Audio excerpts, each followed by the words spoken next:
Bismillah al-Rahman al-Rahim. Assalamu alaikum wa rahmatullahi wa barakatuh. Understanding Business 2024, Chapter 11, narrated by Omar Mohsen Ibrahim Fouad. Human Resource Management, Finding and Keeping the Best Employees, page 276. Learning Objectives. After you have read and studied this chapter, you should be able to explain the importance of human resource management and describe current issues in managing human resources, illustrate the effects of legislation on human resource management, summarize the 5 steps in human resource planning, describe methods that companies use to recruit new employees, and explain some of the issues that make recruitment challenging. Outline the 6 steps in selecting employees, illustrate employee training and development methods, trace the 6 steps in appraising employee performance, summarize the objectives of employee compensation programs, and evaluate pay systems and fringe benefits. Demonstrate how managers use scheduling plans to adapt to workers' needs. Describe how employees can improve through a company promotion, reassignment, termination, and retirement. Page 277. Getting to know Cynthia Marshall, CEO of the Dallas Mavericks. Starting a new job is never easy, but few people in business have ever faced a challenge as tough as Cynthia Marshall did when she became CEO of Dallas Mavericks.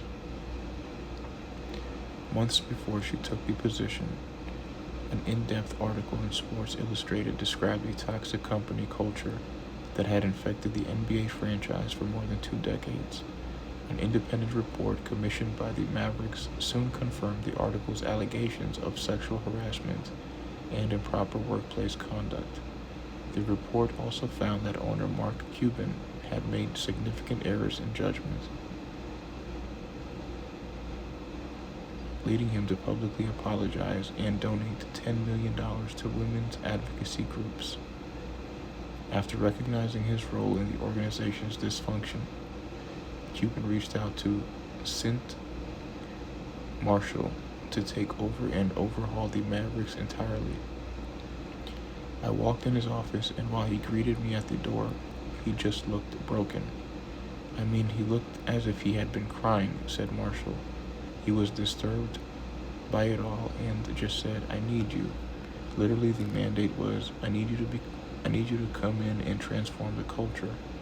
And that's exactly what Marshall did since taking over as CEO. She has improved diversity while also creating an inclusive and accepting work environment for all employees. I have to do it for the sisterhood, said Marshall. I have to help create a great place to work. Marshall has had a lifetime of experience dealing with difficult situations to prepare her for this challenge with the Mavericks. Raised in a high-crime neighborhood in Richmond, California, at a young age her mother moved Marshall and her siblings out of the house after suffering physical abuse by their father. Despite this hard upbringing, Marshall's mother made sure that her kids stayed committed to school and pursued their dreams. If you asked me right now, I would say I had a great childhood, said Marshall. Even with the stuff with my father, my mother worked hard. She went to great lengths to make sure we were normal as could be. Marshall succeeded in high school and potentially saw herself becoming a math teacher in the future. She earned a full scholarship to the University of California, Berkeley, where she obtained degrees in business administration and human resource management while also becoming the school's first black cheerleader. After graduation, Marshall joined AT&T as a manager of the telecom's long-distance operations in California. She worked at the company for 36 years, eventually reaching the position of Senior Vice President of Human Resources as well as Chief Diversity Officer. During her long tenure with the telecom giant, Marshall had to overcome the prejudices of some of her colleagues while also dealing with several highly stressful events in her personal life. Marshall suffered 4 miscarriages, lost her 6-month-old daughter, and survived stage 3 colon cancer, all while working as an executive at one of the nation's largest companies. She credits her faith with helping her continue to face new challenges in her life and career. It's this unshakable attitude that made Marshall the perfect person to transform the Mavericks' toxic work environment. "I walked into a bad culture," said Marshall. "I walked into a place where the women were not valued and treated the way I would like to see them treated. Frankly, I think we had a problem with how we respected and treated people of color. It wasn't a very diverse and inclusive environment when I got there. And so we needed to do some things." Within weeks of taking over, she implemented a 100-day plan to revamp the organization's leadership and culture, along with developing zero-tolerance policy toward harassment. Marshall also created an agenda for women's issues, as well as a 24/7 hotline where employees could anonymously report any potential abuses.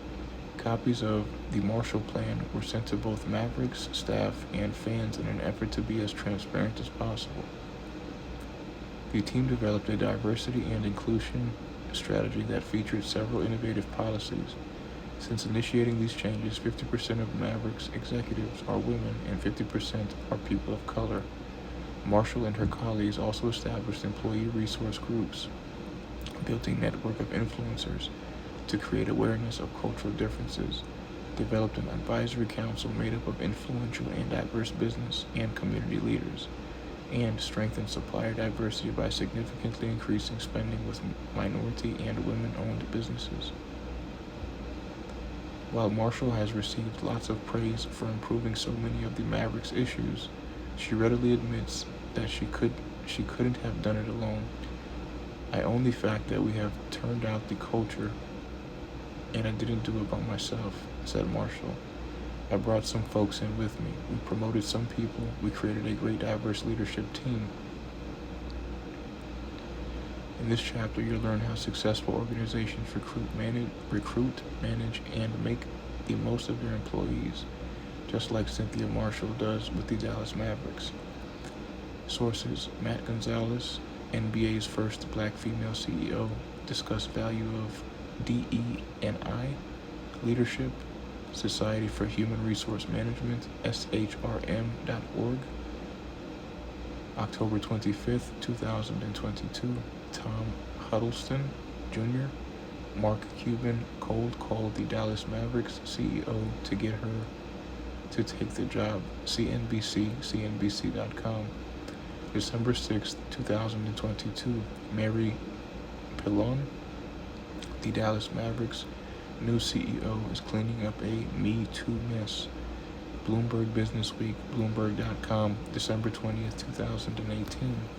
Carol Marie Cropper at campus event, Dallas Mavericks CEO calls for courage and character to continue MLK's work.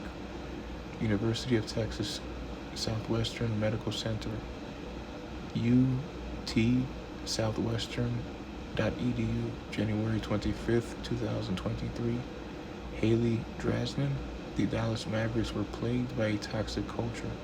She is turning it around. CNN.com, November 19th, 2019.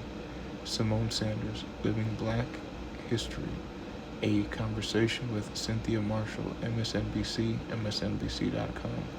February 5th, 2023, Dallas Mavericks, MAVS.com, Mavs.com, accessed March 2023.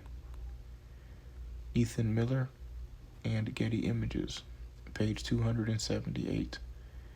Name that company. If you want to work for this creative icon, you better be ready for a rigorous application process. You will be evaluated for your skills in abstract reasoning, verbal reasoning, and situational judgments, much more than just being good at drawing pictures. Name that company. Find the answer in the chapter.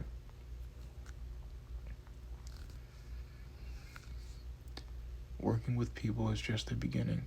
LO 11-1. Explain the importance of human resource management and describe current issues in managing human resources. Students often say they want to go into human resource management because they see themselves as people, persons, or want to work with people. Human resource managers do work with people. However, they are also deeply involved in planning, record keeping, and other administrative duties. This chapter will tell you what else human resource management is all about.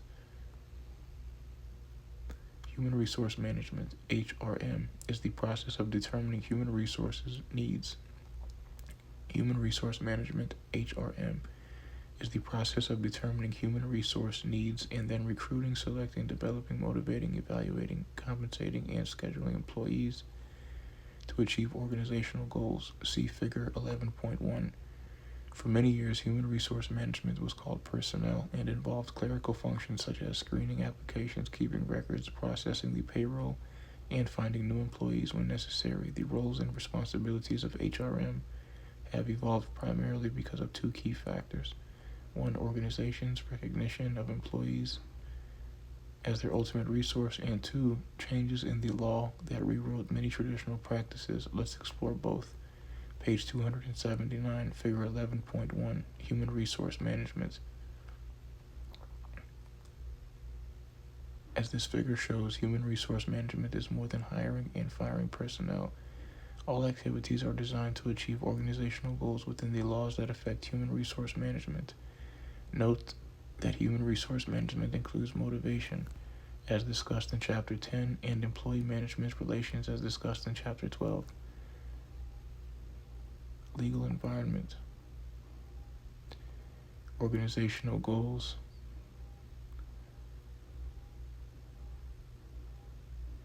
branches out to human resource management, recruitment, selection, training, and development, motivation, which is in Chapter 10, evaluation, compensation and benefits, scheduling, employee union relations, which is in Chapter 12, career management.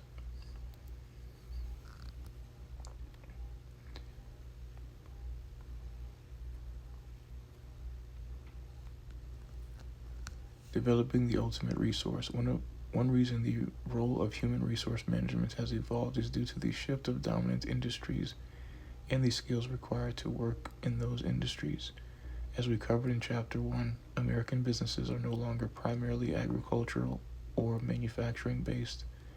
As the service sector continues to grow rapidly, the shift from traditional manufacturing industries to service and high-tech manufacturing industries requires businesses to hire workers with highly technical job skills. This means that many workers must be retrained for new, more challenging jobs. People truly are the ultimate resource. They develop the ideas that eventually become products to satisfy consumers' wants and needs.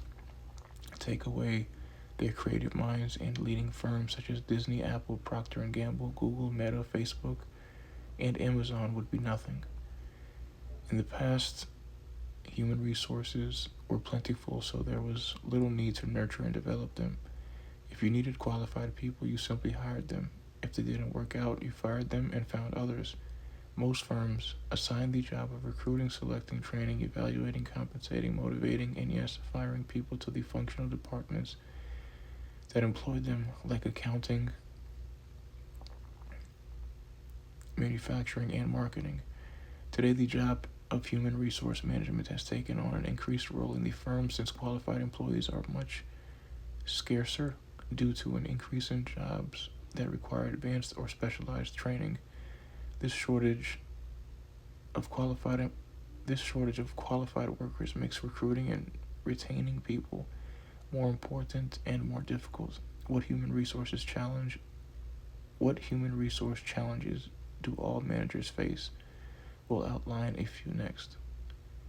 The human resource challenge. Many of the changes that have had the most dramatic impact on U.S. business are those in the labor force. The ability to compete in global markets depends on new ideas, new products, and new levels of productivity. In other words, on people with good ideas. These are some of the challenges and opportunities in human resources. Uncertainty in global politics and increased attention on hiring immigrants, technology such as talent networks, crowdsourcing, and internal social networks, multi-generational multi-generational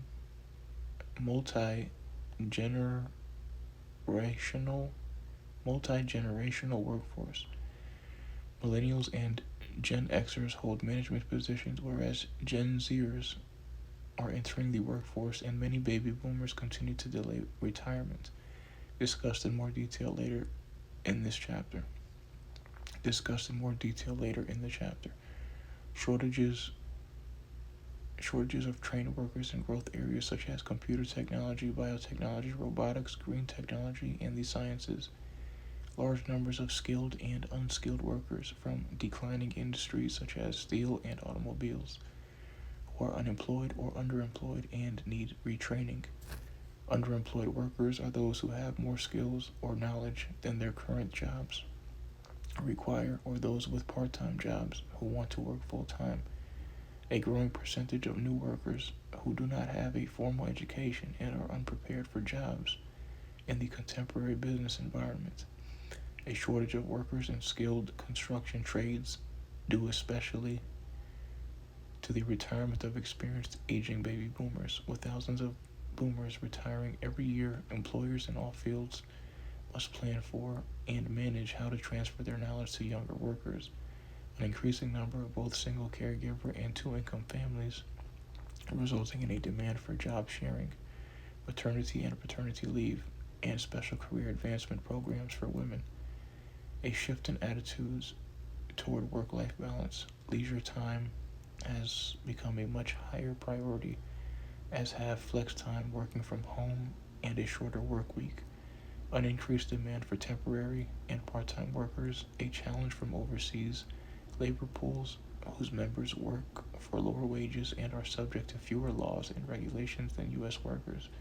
This results in many jobs lost to offshore outsourcing, an increased demand for benefits tailored to the individual yet cost-effective to the company, growing concerns over child care, elder care, drug testing, opportunities for people with disabilities in workplace violence and bullying, implementation of changing healthcare regulations, a decreased sense of employee loyalty, which increases employee turnover and the cost of replacing lost workers, implementation of human resource information systems technology that helps manage HR activities such as payroll, benefits, training, recruiting, and so forth. Page 280. Marvent and Shutterstock. U.S. firms face a shortage of workers skilled in areas such as biotechnology and sustained engineering. What other job markets do you think will grow as companies focus more on environmentally friendly policies? Which ones appeal to you? Given so many issues such as these, you can see why human resource management has taken a central place in management thinking. However, significant changes in laws covering hiring, safety, unionization, equal pay, and affirmative action have also had a major influence. Let's look at their impact on human resource management.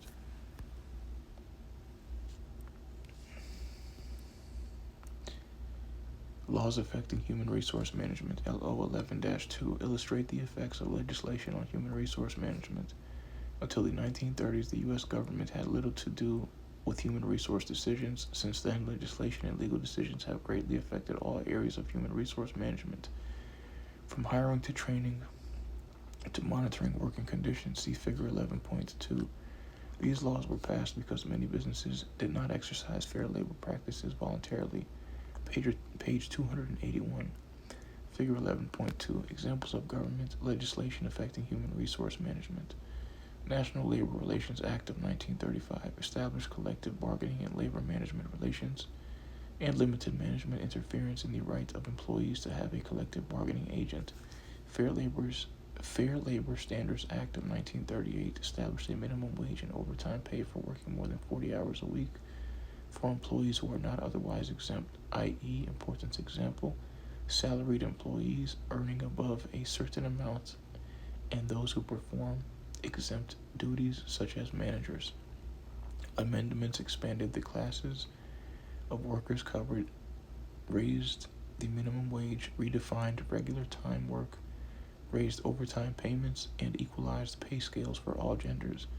Manpower Development and Training Act of 1962 provided the training and retraining of unemployed workers. Equal Pay Act of 1963 specified that all genders doing equal jobs must be paid the same wage. Civil Rights Act of 1964 for firms with 15 or more employees outlawed discrimination in employment based on sex, race, color, religion, or national origin. Age Discrimination in Employment Act of 1967 outlawed employment practices that discriminate against people 40 and older. An amendment outlaws requiring retirement by a specific age.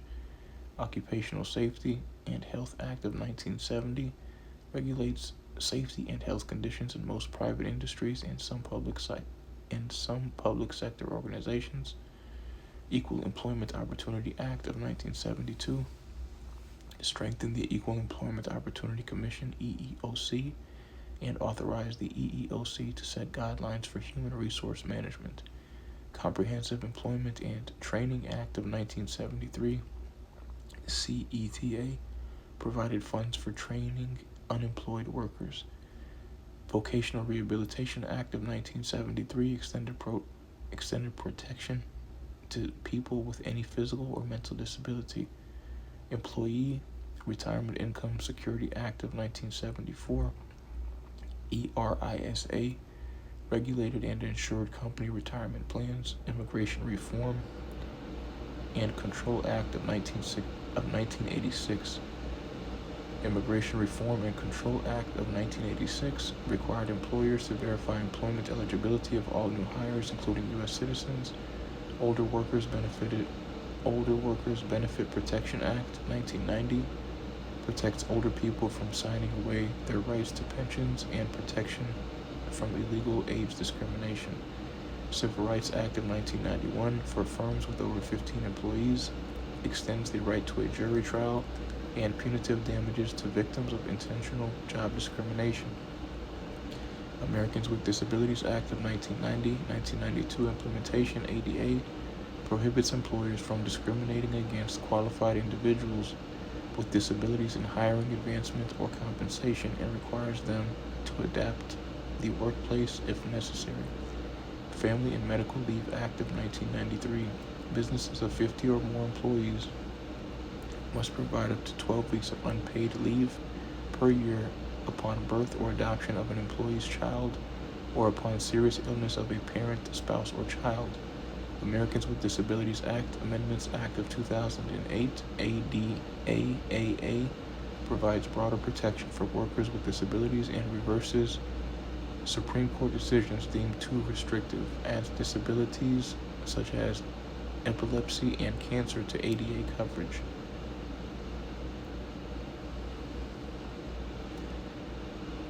Lilly Ledbetter, Fair Pay Act of 2009 amends the Civil Rights Act of 1964 by changing the start of the 180-day statute of limitations for filing a discrimination suit from the date of the first discriminatory paycheck to date of the most recent discriminatory paycheck.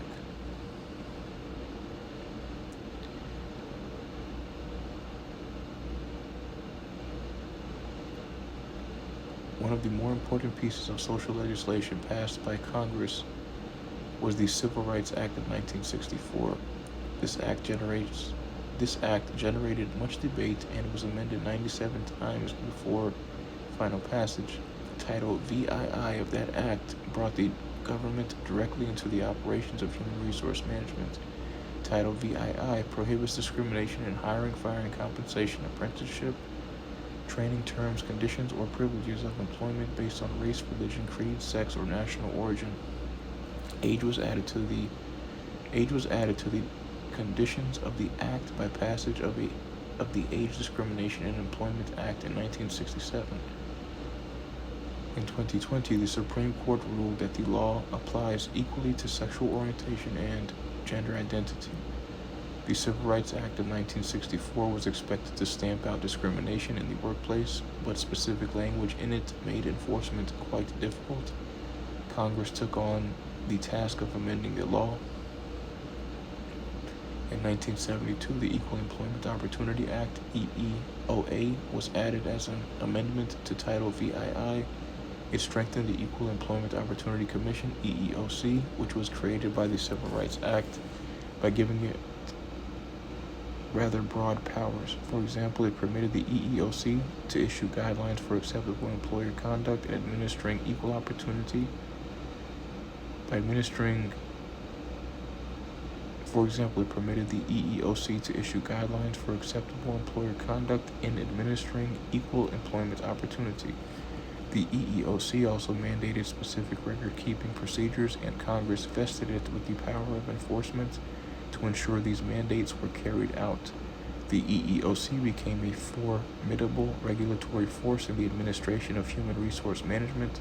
For example, in an effort to reduce barriers to employment for those with criminal records, the EEOC established enforcement guidance limiting the use of arrest and conviction records in hiring. The ban the box rule prohibits asking questions about convictions on job applications and initial interviews. Today, 35 states and more than 150 cities and counties have enacted ban the box laws. In 2020, Congress passed the Fair Chance Law, which prohibits the federal government and federal contractors from asking about an applicant's criminal history prior to a conditional job offer. The EEOC was also empowered to enforce affirmative action, which was intended to right past wrongs by increasing opportunities for people of color and women. Affirmative action requires that all recruitment, selection, and promotion be handled in a non-discriminatory manner to create opportunities for underrepresented groups. Questions persist about the interpretation of affirmative action. The issue has generated heated debate as well as many lawsuits. The Office of Federal Contract Compliance Programs, OFCCP, ensures that employers comply with non-discrimination and affirmative action laws and regulations when doing business with the federal government. Page 282, the Civil Rights Act of 1991 expanded the remedies available to victims of discrimination by amending Title VII of the Civil Rights Act of 1964. Now victims of discrimination have the right to a jury trial and punitive damages. Human resource managers must follow court decisions closely to see how the law is enforced. Ergin Yalcin and Getty Images. The Americans with Disabilities Act guarantees that all U.S. workers have equal opportunity in employment. The legislation requires businesses to make reasonable accommodations on the job for people with disabilities. What required accommodations do you think would be reasonable? Laws protecting employees with disabilities and older employees. As you read earlier, laws prohibit discrimination related to race, sex, or age in hiring, firing, and training. The Vocational Rehabilitation Act of 1973 extended protection to people with any physical or mental disability. The Americans with Disabilities Act of 1990, ADA, requires employers to give applicants with physical or mental disabilities the same consideration for employment as people without disabilities. The ADA also protects individuals with disabilities from discrimination in public accommodations, transportation, schools, and all public and private places open to the general public. In the workplace, the ADA requires making reasonable accommodations for employees with disabilities, such as modifying equipment or widening doorways. Most companies have no trouble making structural changes to be accommodating. However, at times, such changes can be difficult for some small businesses. Employers used to think that being fair and reasonable meant treating everyone the same, but accommodations in fact means treating people according to their specific needs. That can include putting up barriers to isolate people readily distracted by noise, reassigning workers to new tasks, and making changes in supervisors' management styles. Accommodations are not always expensive. An inexpensive headset can allow someone with cerebral palsy to talk on the phone. In 2008, Congress passed the Americans with Disabilities Amendments Act, which overturned Supreme Court decisions that had reduced protections for people with certain disabilities such as diabetes, epilepsy, heart disease, autism, major depression, and cancer. In 2011, the EEOC issued regulations that widened the range of disabilities covered by the ADA and shifted the burden of proof of disability in labor disputes from employees to business owners. Enforcement of this law has been a continuing issue for human resource management. McGraw-Hill Connect, I see it, need help understanding key employment laws? Click on the video for a brief animated explanation.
The Age Discrimination in Employment Act of 1967, ADEA, protects individuals aged 40 or older from employment and workplace discrimination in hiring, firing, promotion, layoff, compensation, benefits, job assignments, and training.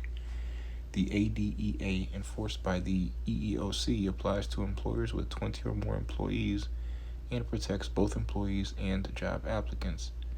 The ADEA suffered a setback in 2000.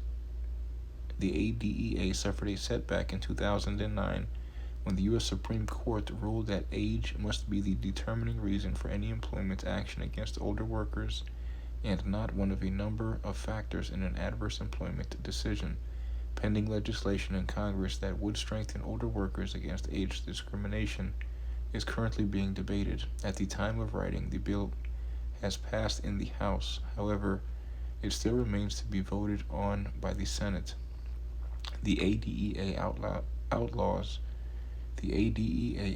mandatory retirement in most organizations.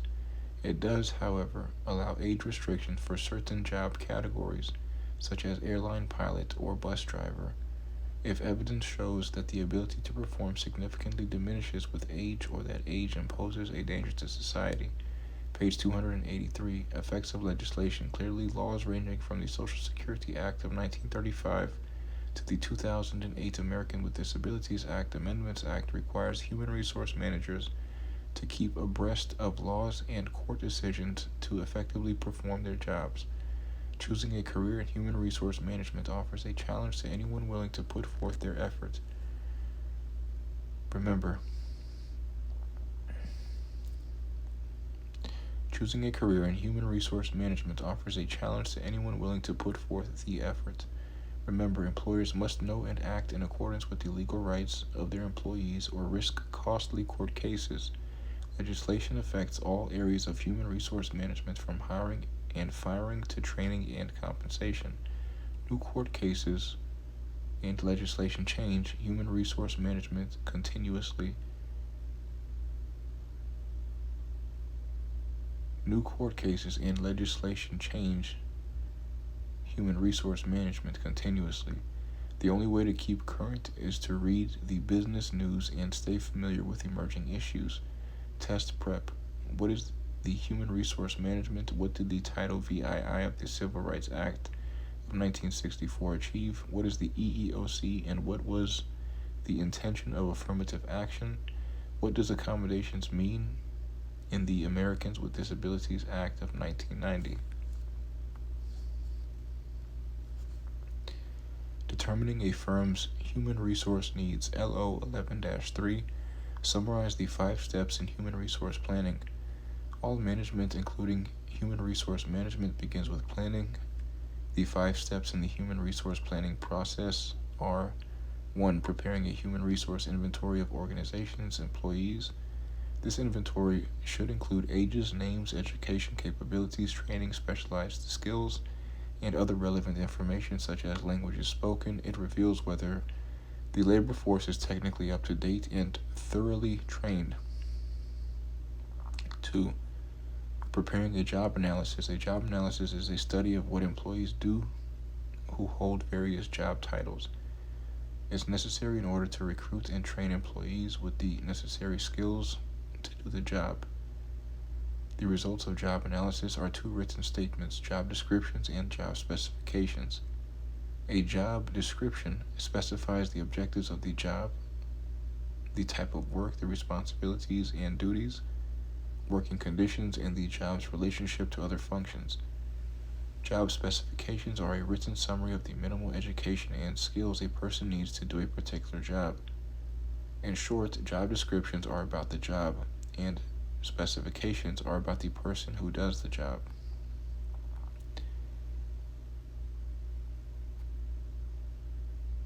See Figure 11.3 for a hypothetical job description and job specifications. 3. Assessing future human resource demand. Because technology changes rapidly, effective human resource managers are proactive.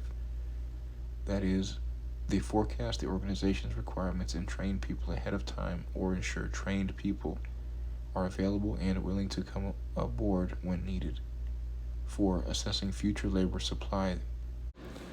The labor force is constantly shifting, getting older, becoming more technically oriented, becoming more diverse.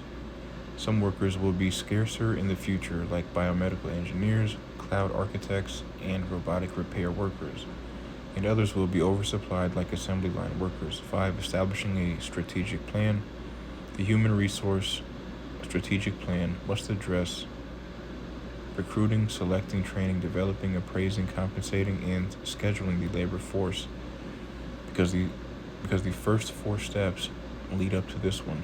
We'll focus on them in the rest of the chapter.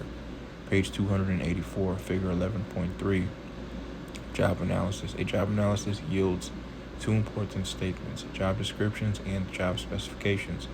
Here you have a job description and job specification for a sales representative. Job analysis. Observe current sales representatives doing the job, discuss job with sales managers, have current sales reps keep a diary of their activities. Job descriptions, job specifications, job descriptions about the job. Primary objective is to sell company's products to stores in Territory Z. Duties include servicing accounts and maintaining positive relationships with clients.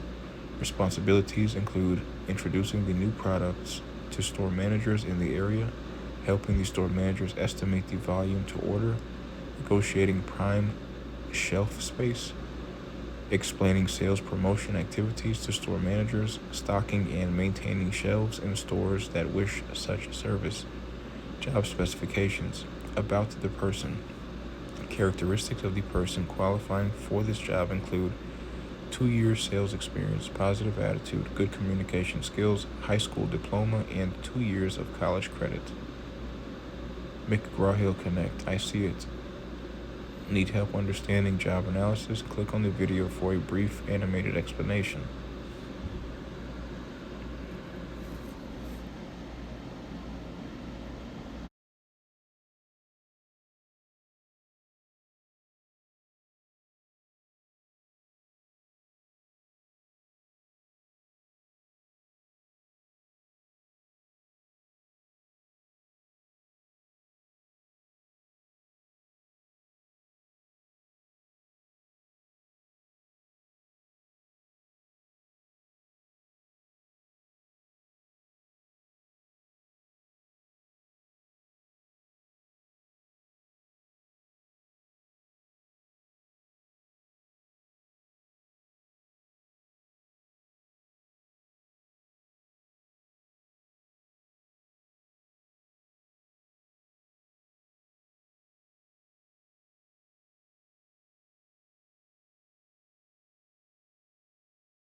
Some companies use information technology to perform the human resource planning process more efficiently.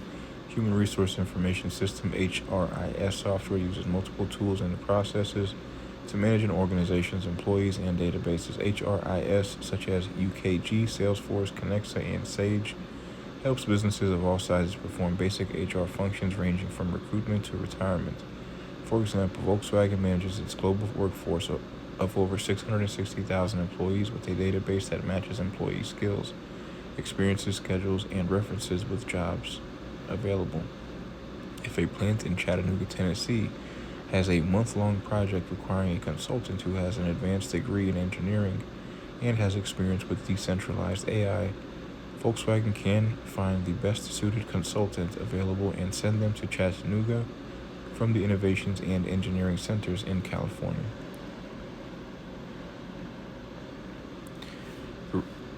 Recruiting employees from a diverse population. LO11-4. Describe methods that companies use to recruit new employees and explain some of the issues that make recruiting. Describe methods that companies use to recruit new employees and explain some of the issues that make recruitment challenging. Recruitment is the set of activities for obtaining the right number of qualified people at the right time. Its purpose is to select those who best meet the needs of the organization. You might think a continuous flow of new people into the workforce makes recruiting easy. On the contrary, it's becoming very challenging. In fact, 45% of CEOs surveyed say that attracting and retaining talent is their biggest challenge. Here are several reasons why. Some organizations have policies that demand promotions from within, operate under union regulations, or offer low wages, which makes recruiting and keeping employees difficult or subject to outside influence and restrictions. An emphasis on corporate culture, teamwork, and participative management makes it important to hire people who not only are skilled but also fit in with the culture and leadership style of the company. For example, in order to find out if its new hires fit the company culture, companies such as Macy's, Walmart, and PetSmart use pre-employment testing and simulations. At Disney Pixar, job candidates go through a rigorous screening at an assessment center where they are evaluated for abstract reasoning, verbal reasoning, and situational judgments, along with a host of other aptitude-related skills. How the potential employees react and perform determines if they may be working on the next animated success. Sometimes people with the necessary skills are not available. Then workers must be hired and trained internally. SDI Productions and E Plus and Getty Images.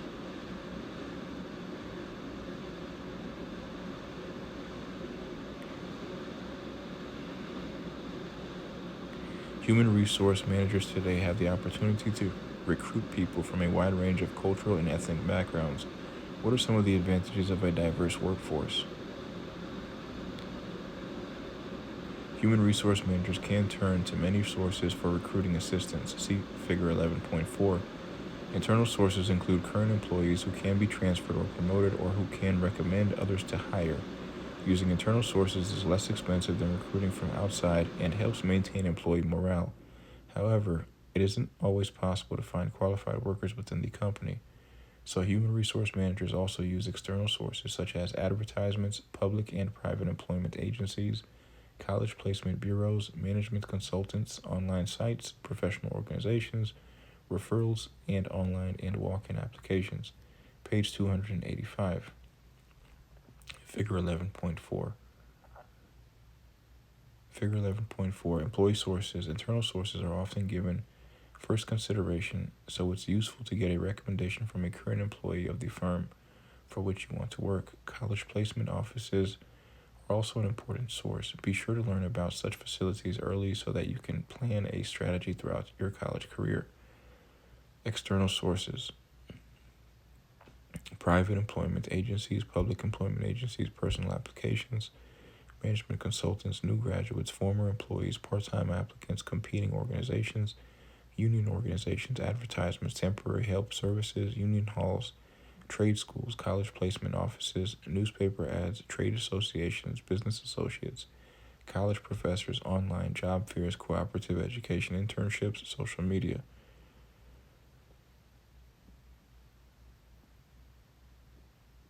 Internal sources, transfers, promotions, employee recommendations, retrained employees, department reorganizations. They're both human resource departments.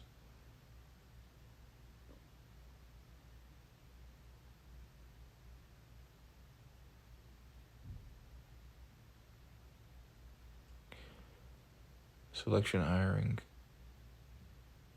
orientation, and training.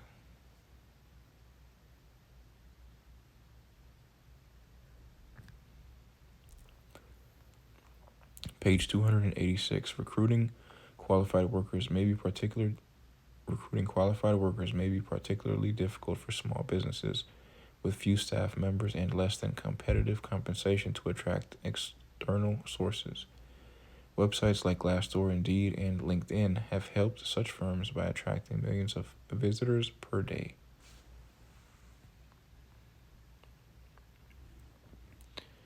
Selecting employees who will be productive. LO 11-5. Outline the 6 steps in selecting employees. Selection is the process of gathering information and deciding who should be hired under legal guidelines to serve the best interests of the individual and the organization. Selecting and training employees are extremely expensive processes. in some firms. Just think what's involved: advertising or recruiting agency fees, interview time, medical exams, training costs, unproductive time spent learning the job, possible travel and moving expenses, and more. It can cost upwards of 6 to 9 months of an employee's annual salary to recruit, processes, and train even an entry-level worker in some jobs, and more than 150% of a year's salary for a manager or over 200% for an executive. A typical selection process has 6 steps. 1. Obtaining complete application forms. Although equal employment laws limit the kinds of questions that can appear, applications help reveal the applicant's educational background, work experience, career objectives, and other qualifications directly related to the job. 2. Conducting initial and follow-up interviews. A human resource team member often screens applicants in a first interview. If the interviewer considers the applicant a potential hire, the manager who will supervise the new employee and other employees the applicant might work with may interview the applicant as well. It's important that managers prepare adequately for the interview to avoid selection decisions they may regret. No matter how innocent the intention, interview missteps such as asking about pregnancy or childcare could later be evidence if the applicant files discrimination charges. 3. Giving employment tests. Organizations often use tests to measure basic competency in specific job skills like welding or firefighting, or to help evaluate applicants' personalities and interests. There are many employment test software options available, such as Wonderlic Select, Hire Select, and eSkill Pre-Employment Test Selection. The tests should always be directly related to the job. Employment tests have been legally challenged as potential means of discrimination.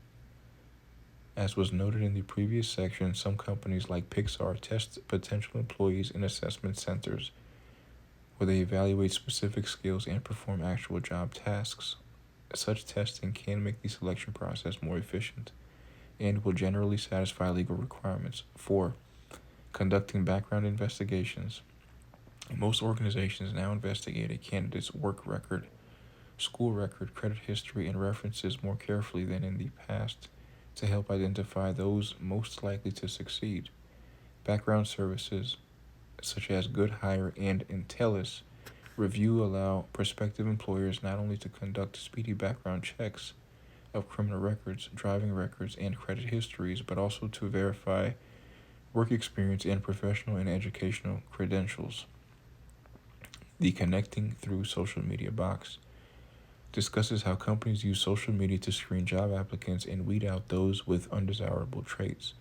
5. Obtaining results from physical exams. There are obvious benefits to hiring people who are physically and mentally healthy. However, according to the Americans with Disabilities Act, medical tests cannot be given just to screen out individuals. In some states, physical exams can be given only after an offer of employment has been accepted. In states that allow pre-employment physical exams, they must be given to everyone applying for the same position. Pre-employment testing to detect substance use disorders has been controversial, especially with the changing laws in many states.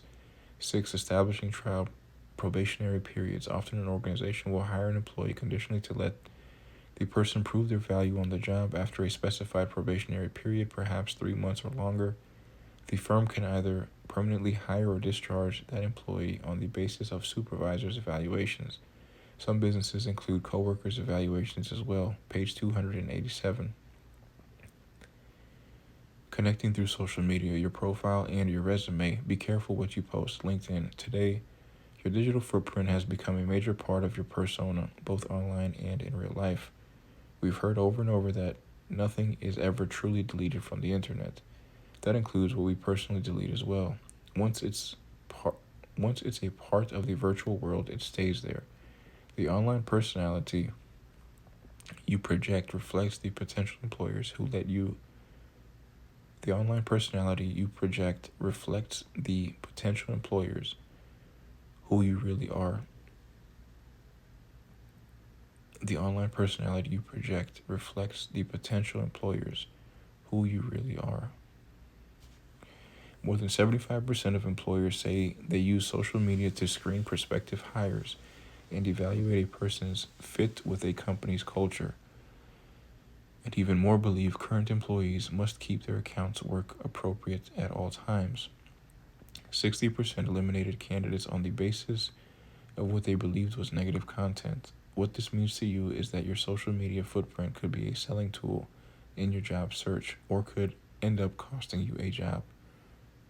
Social media background checks have created red flags that can cripple the candidate's chance of being hired. A few of these flags are shown in the statistics. 40% of employers say they've eliminated candidates because of inappropriate photographs or videos, 36% because of information about drinking or drug use, and 31% because of discriminatory comments about race, religion, gender, and their previous employer.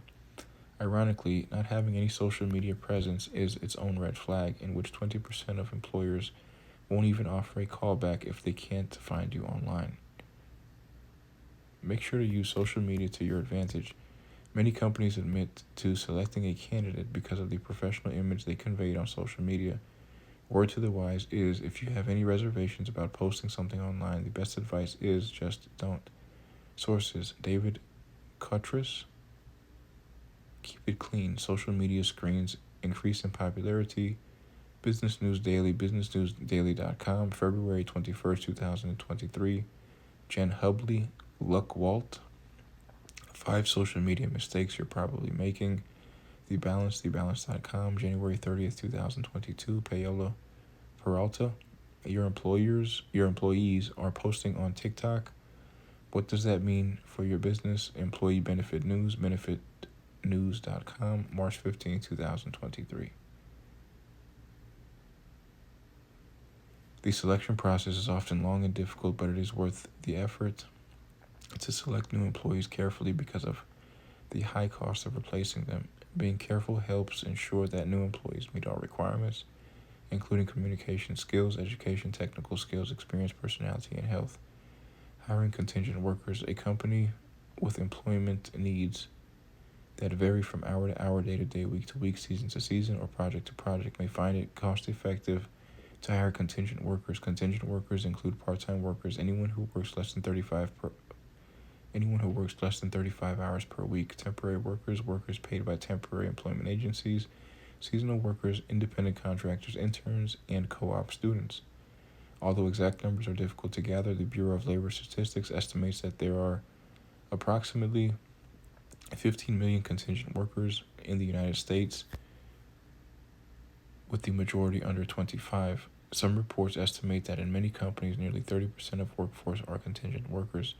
In fact, hiring contingent workers is so common today that some have called this a gig economy. A gig describes a single project or task for which a worker is hired, often through a digital marketplace, to work on demand.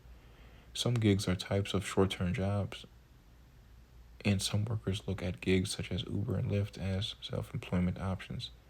When one gig is over, workers who need to earn a steady income must find another. Sometimes that means juggling multiple jobs at once. There are 2 key reasons for the job of the gig economy. Workers want diversity and flexibility in their roles and the ability to showcase their skills. And employers have shifted from "I need to hire a person" to "I need to complete a task." Page 288. Robin Beck and AFP and Getty Images.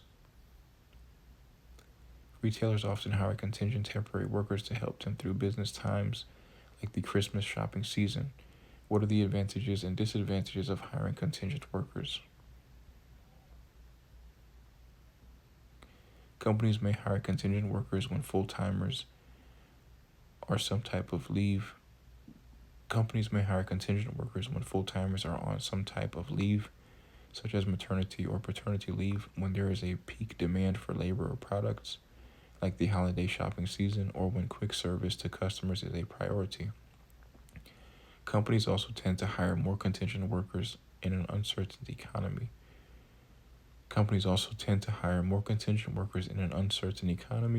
particularly when they are available and qualified and when jobs require minimal training. Contingent workers receive few benefits. They are rarely offered health insurance, vacation time, or company pensions. They also tend to earn less than permanent workers do. These are the reasons why states, including California and New York, are attempting through legislation to convert contingent workers into permanent employees. Businesses are contesting such laws, insisting that they will deprive contingent workers of the flexibility they have in their jobs. This debate is expected to continue well into the future. Many managers see using temporary workers as a way of weeding out underperforming workers and finding good hires. Experts admit that temps are filling openings in an increasingly broad range of jobs, from unskilled manufacturing and distribution positions to middle management. Increasing numbers of contingent workers are educated professionals such as accountants, attorneys, engineers, and technology specialists. Many companies include college students in their contingent workforce plan. Working with temporary staffing agencies, companies have easier access to workers who have already been screened. Of course, temp agencies benefit college students as well. One of the agencies have assessed the workers. Their information is entered into their databases. Then, when students are coming back in town for school breaks or whatever, they can call the agency and ask them to put their names into the system for work assignments. There is no need to spend time searching for openings or running around town for interviews. Companies such as Randstad, a global staffing services giant with over 4,000 branches worldwide, welcome college students primarily because of their technology skills and familiarity with many of the software programs that companies use. In an era of rapid change and economic uncertainty, some contingent workers have even found that temping can be more secure than full-time employment. College interns looking for mentoring and experience can be considered temporary workers. However, when these internships are unpaid, ethical questions could arise. See Making Ethical Decisions box, page 289. Making Ethical Decisions, Possible Hire or Possible Free Labor. Monster.com and Career Advice and Career Levels and Student Intern. Traditionally, unpaid interns have been a great way to break into an industry or to gain hands-on job experience. The trade-off of no financial compensation for practical experience was considered a fair price to pay for valuable insight into the workplace that was not available in a classroom or online. Businesses, in turn, risked nothing financially but could end up benefiting in the long run if an intern showed promise and eventually became a valued paid employee. However, interns often feel that they are being treated more like indentured servants than interns, and wonder if they are improving their chances for a rewarding career or simply performing free services for a company. To distinguish a quality internship from a dead end, simply look at the tasks you're asked to do every day. If your central duties include keeping the coffee pot full, making copies, or running errands, chances are these skills will not translate into valuable experience or a future job. As an intern, you should be exposed to the day-to-day activities of a business and learn why things work as they do in the business world. In quality internships, managers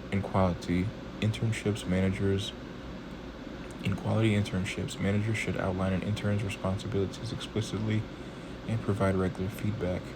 Even without a regular paycheck, internships can be beneficial as long as the intern is compensated in valuable experience and possible employment. Is it ethical for companies to use unpaid interns if they know they will not have any jobs to offer at the end of the internship? Why or why not? Gravity Images and the Image Bank and Getty Images. Test prep. What are the 5 steps in the human resource planning? What factors make it difficult to recruit qualified employees? What are the 6 steps in the selection process? Who is considered a contingent worker, and why do companies hire such workers? Training and developing employees for optimum performance. LO 11-6. Illustrate employee training and development methods. The term training and development includes all attempts to improve productivity by increasing an employee's ability to perform. A well-designed training program often leads to higher retention rates, increased productivity, and greater job satisfaction. Employers in the United States generally find that employee training is well spent. Training focuses on short-term skills, whereas development focuses on long-term abilities. Both include 3 steps. 1. Assessing organizational needs and employee skills to determine training needs. 2. Designing training activities to meet identified needs. And 3. Evaluating the training's effectiveness.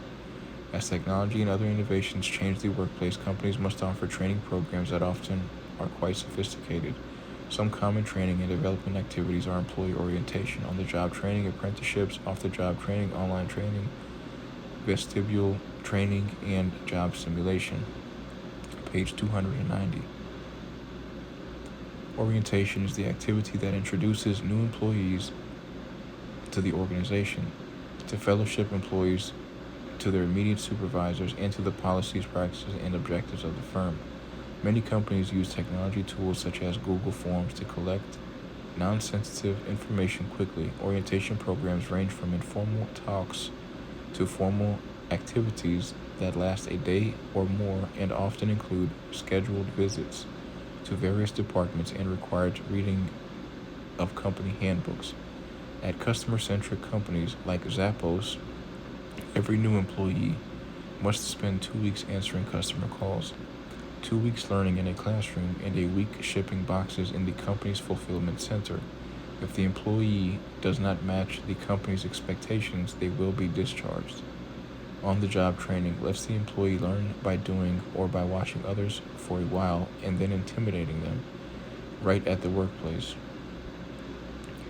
On-the-job training lets the employee learn by doing or by watching others for a while and then imitating them right at the workplace. Salespeople, for example, are often trained by watching experienced salespeople perform, often called shadowing.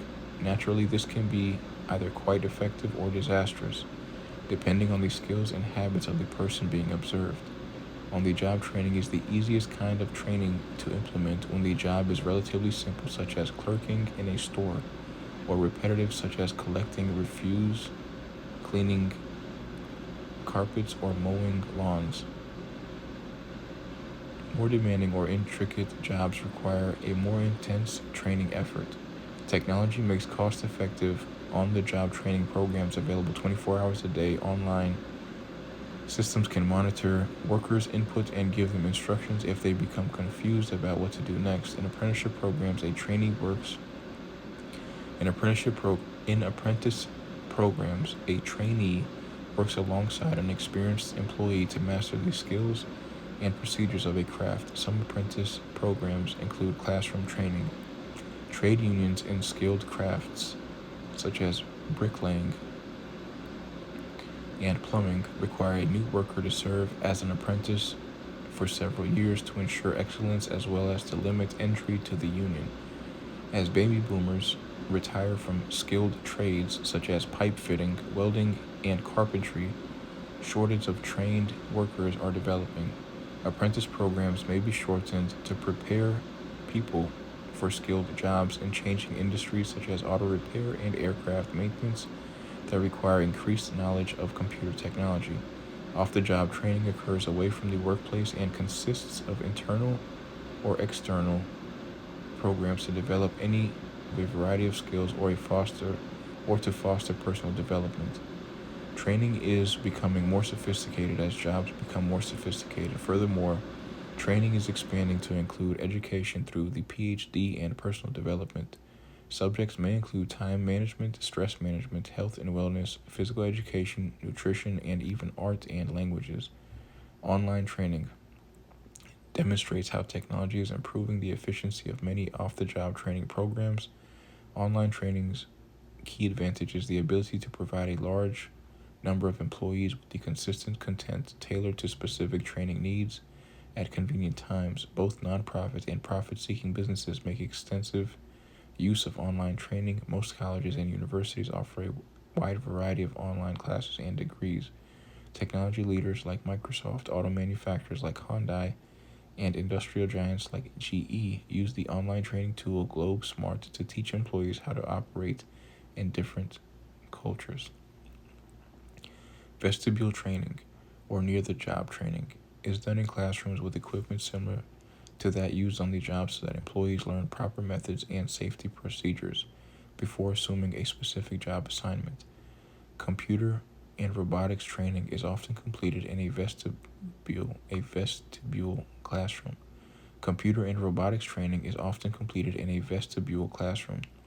Job simulation is the use of equipment that duplicates job conditions and tasks so that trainees can learn skills before attempting them on the job.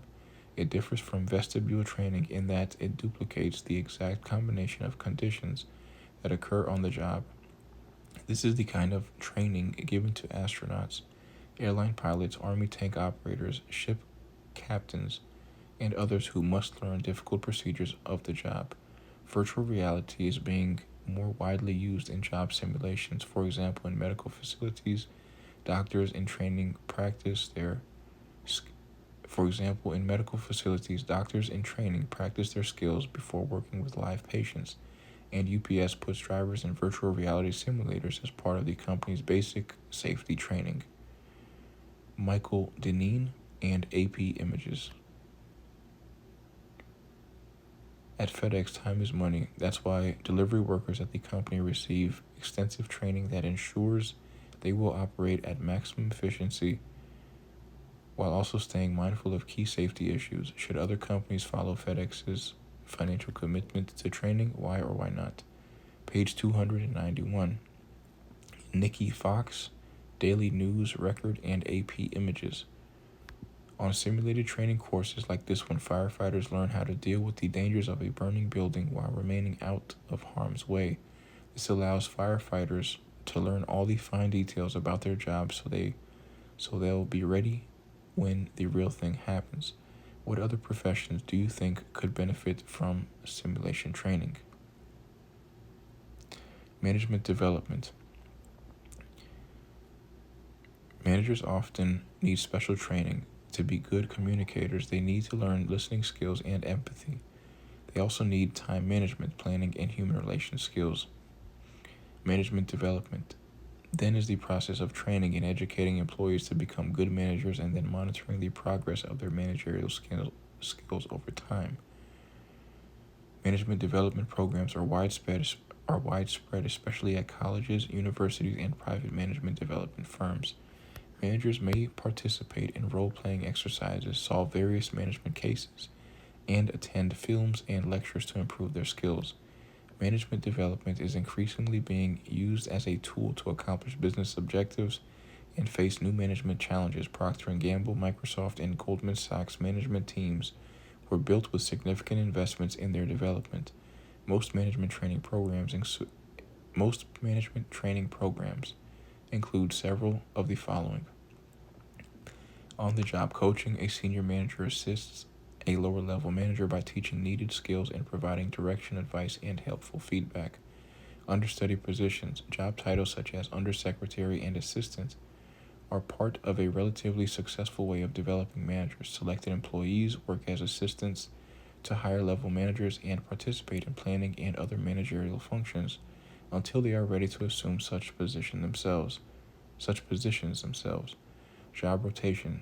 So that they can learn about different functions of the organization, managers are often given assignments in a variety of departments. Such job rotation gives them the broad picture of the organization they need to succeed. Off-the-job courses and training. Managers periodically go to classes or seminars for a week or more to hone technical and human relations skills. Major universities like the University of Michigan, MIT, and the University of Chicago offer specialized short courses to assist managers in performing their jobs more effectively. McDonald's Corporation has its own hamburger university. Managers and potential franchisees attend 6 days of classes and complete a course of study equivalent to 36 hours of college business school credit. Networking. Networking is the process of establishing and maintaining contacts with key managers in your own and other organizations, and using those contacts to weave strong relationships that serve as informal development systems of equal Of equal or greater importance may be a mentor, an experienced employee who supervises, coaches, and guides selected lower-level employees by introducing them to the right people and generally acting as their organizational sponsor. In most organizations, informal mentoring occurs as experienced employees assist less experienced workers. However, many organizations formally assign mentors to employees considered to have strong potential. Companies have found that mentoring programs provide a number of benefits. 1. Improved recruiting and retention. 2. More engaged employees. 3. Cost savings. And 4. Increased skills and better attitudes. Page 292. It's also important to remember that networking and mentoring go beyond the business environment. For example, college is a perfect place to begin networking. Associations you nurture with professors, with local business people through internships, and especially with your classmates can provide a valuable network to turn to for the rest of your career. Soul Stock and E+ and Getty Images. Informal gatherings like this help professionals make new connections with people in their fields. Why do you think younger workers prefer such informal gatherings?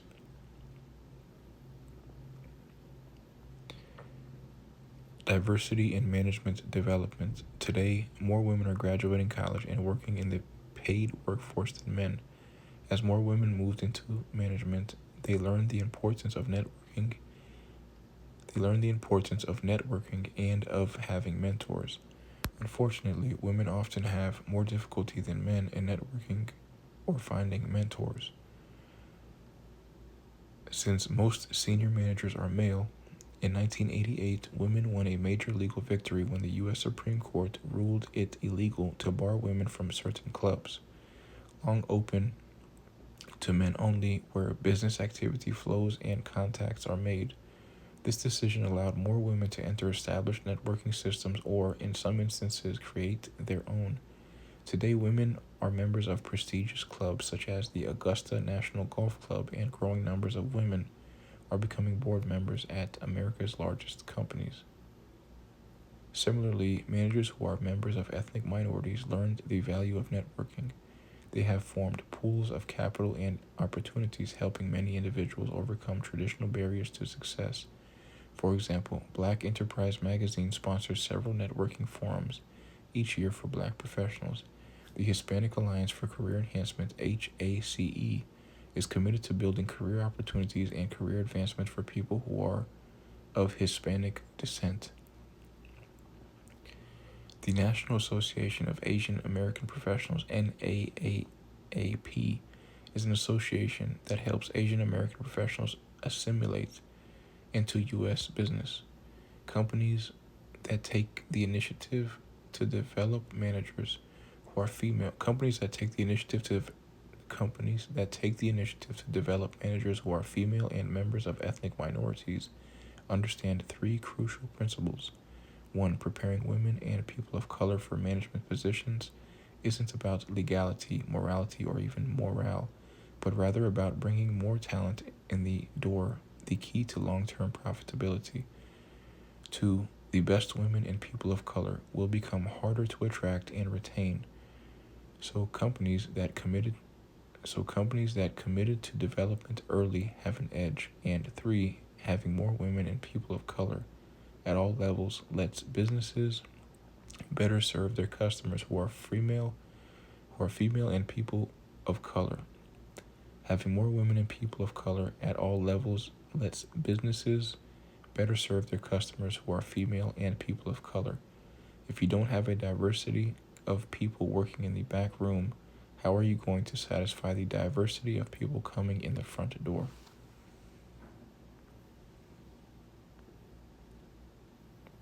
Appraising employee performance to get optimum results. LO 11-7. Trace the 6 steps in appraising employee performance. Managers must be able to determine whether their workers are doing an effective and efficient job with a minimum of errors and disruptions.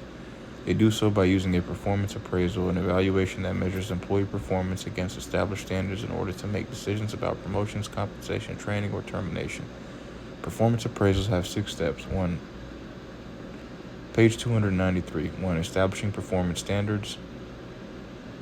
This step is crucial. Standards must be understandable, subject to measurement, and reasonable. Both manager and employee must accept them. 2. Communicating those standards. It's dangerous to assume that employees know what is expected of them. They must be told clearly and precisely what the standards and expectations are and how to meet them. 3. Evaluating performance. If the first 2 steps are done correctly, performance evaluation is relatively easy. It is a matter of evaluating the employee's behavior to see whether it matches standards. 4. Discussing results with employees. Employees often make mistakes and fail to meet expectations at first. It takes time to learn a job and do it well. Discussing an employee's success and areas that need improvement can provide managers an opportunity to be understanding and helpful and guide the employee to better performance. The performance appraisal can also allow employees to suggest how a task could be done better. 5. Taking corrective action. As part of performance appraisal, a manager can take corrective action or provide feedback to help the employee perform better. The key word here is perform. The primary purpose of an appraisal is to improve employee performance if possible. 6. Using the results to make decisions. Decisions about promotions, compensation, additional training, or firing are all based on performance evaluation. An effective performance appraisal system is also a way of satisfying legal requirements about such decisions. Managing effectively means getting results through top performance. That's what performance appraisals are for at all levels of the organization, including at the top where managers benefit from reviews by their employees and peers. In the 360-degree review, management gathers opinions from all around the employee, including those under, above, and on the same level, to get an accurate, comprehensive idea of the worker's abilities. Many companies such as GE, Adobe, and Coca-Cola are moving away from formal annual reviews toward continuous performance reviews. This performance management strategy allows workers to receive and give continuous real-time feedback via mobile apps that are focused on helping employees meet goals or leave the company faster. These strategies are particularly welcomed by millennial workers who demand more feedback, more coaching, and a better idea of career paths. Test prep. Name and describe 4 training techniques. What is the primary purpose of a performance appraisal? What are the 6 steps in a performance appraisal? Compensating employees, attracting and keeping the best. LO 11-8. Summarize the objectives of employee compensation programs and evaluate pay systems and fringe benefits. Companies don't just compete for customers, they also compete for employees. Compensation is one of the main tools companies use to attract qualified employees and one of their largest operating costs. The long-term success of a firm, perhaps even its survival, may depend on how well it can control employee costs and optimize employee efficiency. Service organizations like hospitals, hotels, and airlines struggle with high employee costs. Since these firms are labor-intensive, the primary cost of operations is the cost of labor. During the difficult economic times, employees in manufacturing firms in the auto and steel industries accepted reductions in wages called givebacks to make their firms more competitive.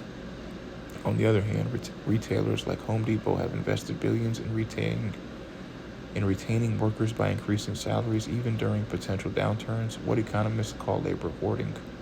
These examples are just a few reasons why compensation and benefit packages require special attention. In fact, some experts believe determining how best to compensate employees is one of today's greatest human resource challenges. Page 294. Page 294. A carefully managed and competitive compensation and benefit program can accomplish several objectives: attracting the kinds of people the organization needs and in sufficient numbers, providing employees with the incentive to work efficiently and productively, keeping valued employees from going to competitors or starting competing firms, maintaining a competitive position in the marketplace by keeping costs low through high productivity from a satisfied workplace, providing employees with some sense of financial security through fringe benefits such as health insurance and retirement benefits. Pay systems. Many companies still use the pay structure known as the Hay method, devised by Edward Hay. This plan is based on job grades, each of which has a strict pay range. The system is set up on a point basis with three key factors considered: knowledge, problem solving, and accountability. Magnetic MCC and iStock and Getty Images Plus and Getty Images. Competitive compensation benefit programs can have a tremendous impact on employee efficiency and productivity. Sometimes businesses reward exceptional performance by handing out bonuses. Does your instructor ever award bonuses for exceptional performance in class? The most commonly used pay structure today is market-based. Companies that use market-based pay structures compensate people relative to the market value of their job, regardless of their level in the organization. Companies research what other firms are paying and decide to pay either the same, more, or less. The market may suggest, for example, that certain specially trained technology workers should be paid more because there is a high demand and short supply of skilled tech workers. The way an organization chooses to pay its employees can have a dramatic effect on efficiency and productivity. Managers therefore look for a system that compensates employees fairly. Figure 11.5 outlines some of the most common pay systems.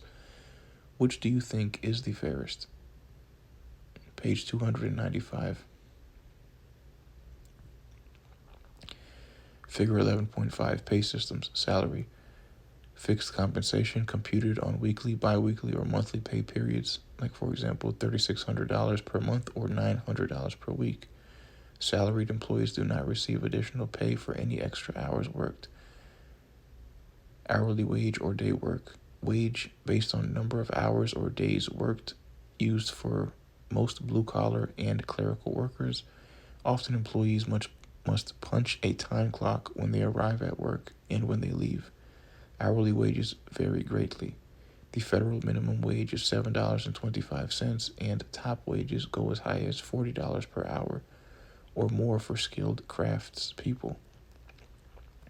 This does not include benefits such as retirement systems, which may add 30% or more to the total package.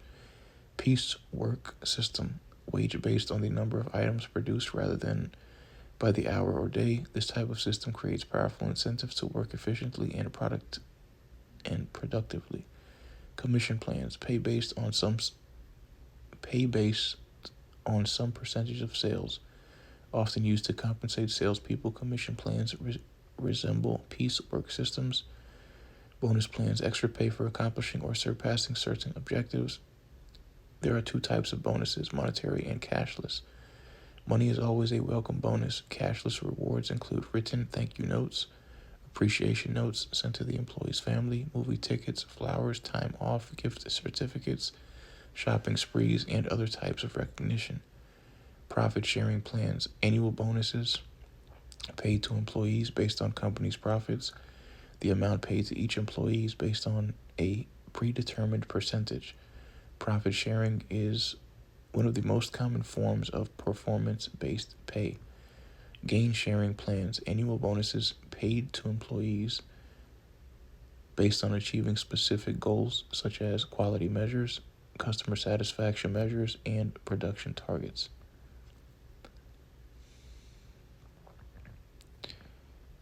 Stock options, right to purchase stock in the company at a specific price over a specific period. Often this gives employees the right to buy stock cheaply despite huge increases in the price of the stock. For example, if over the course of the employment a worker received options to buy 10,000 shares of the company stock at $10 each, and the price of the stock eventually grows to $100, the worker can use those options to buy the 10,000 shares, now worth $1 million, for $100,000. Compensating teams. Thus far, we've talked about compensating individuals. What about teams? Since you want your teams to be more than simply a group of individuals, would you still compensate them like individuals? Measuring and rewarding individual performance on teams while at the same time rewarding team performance is tricky, but it can be done.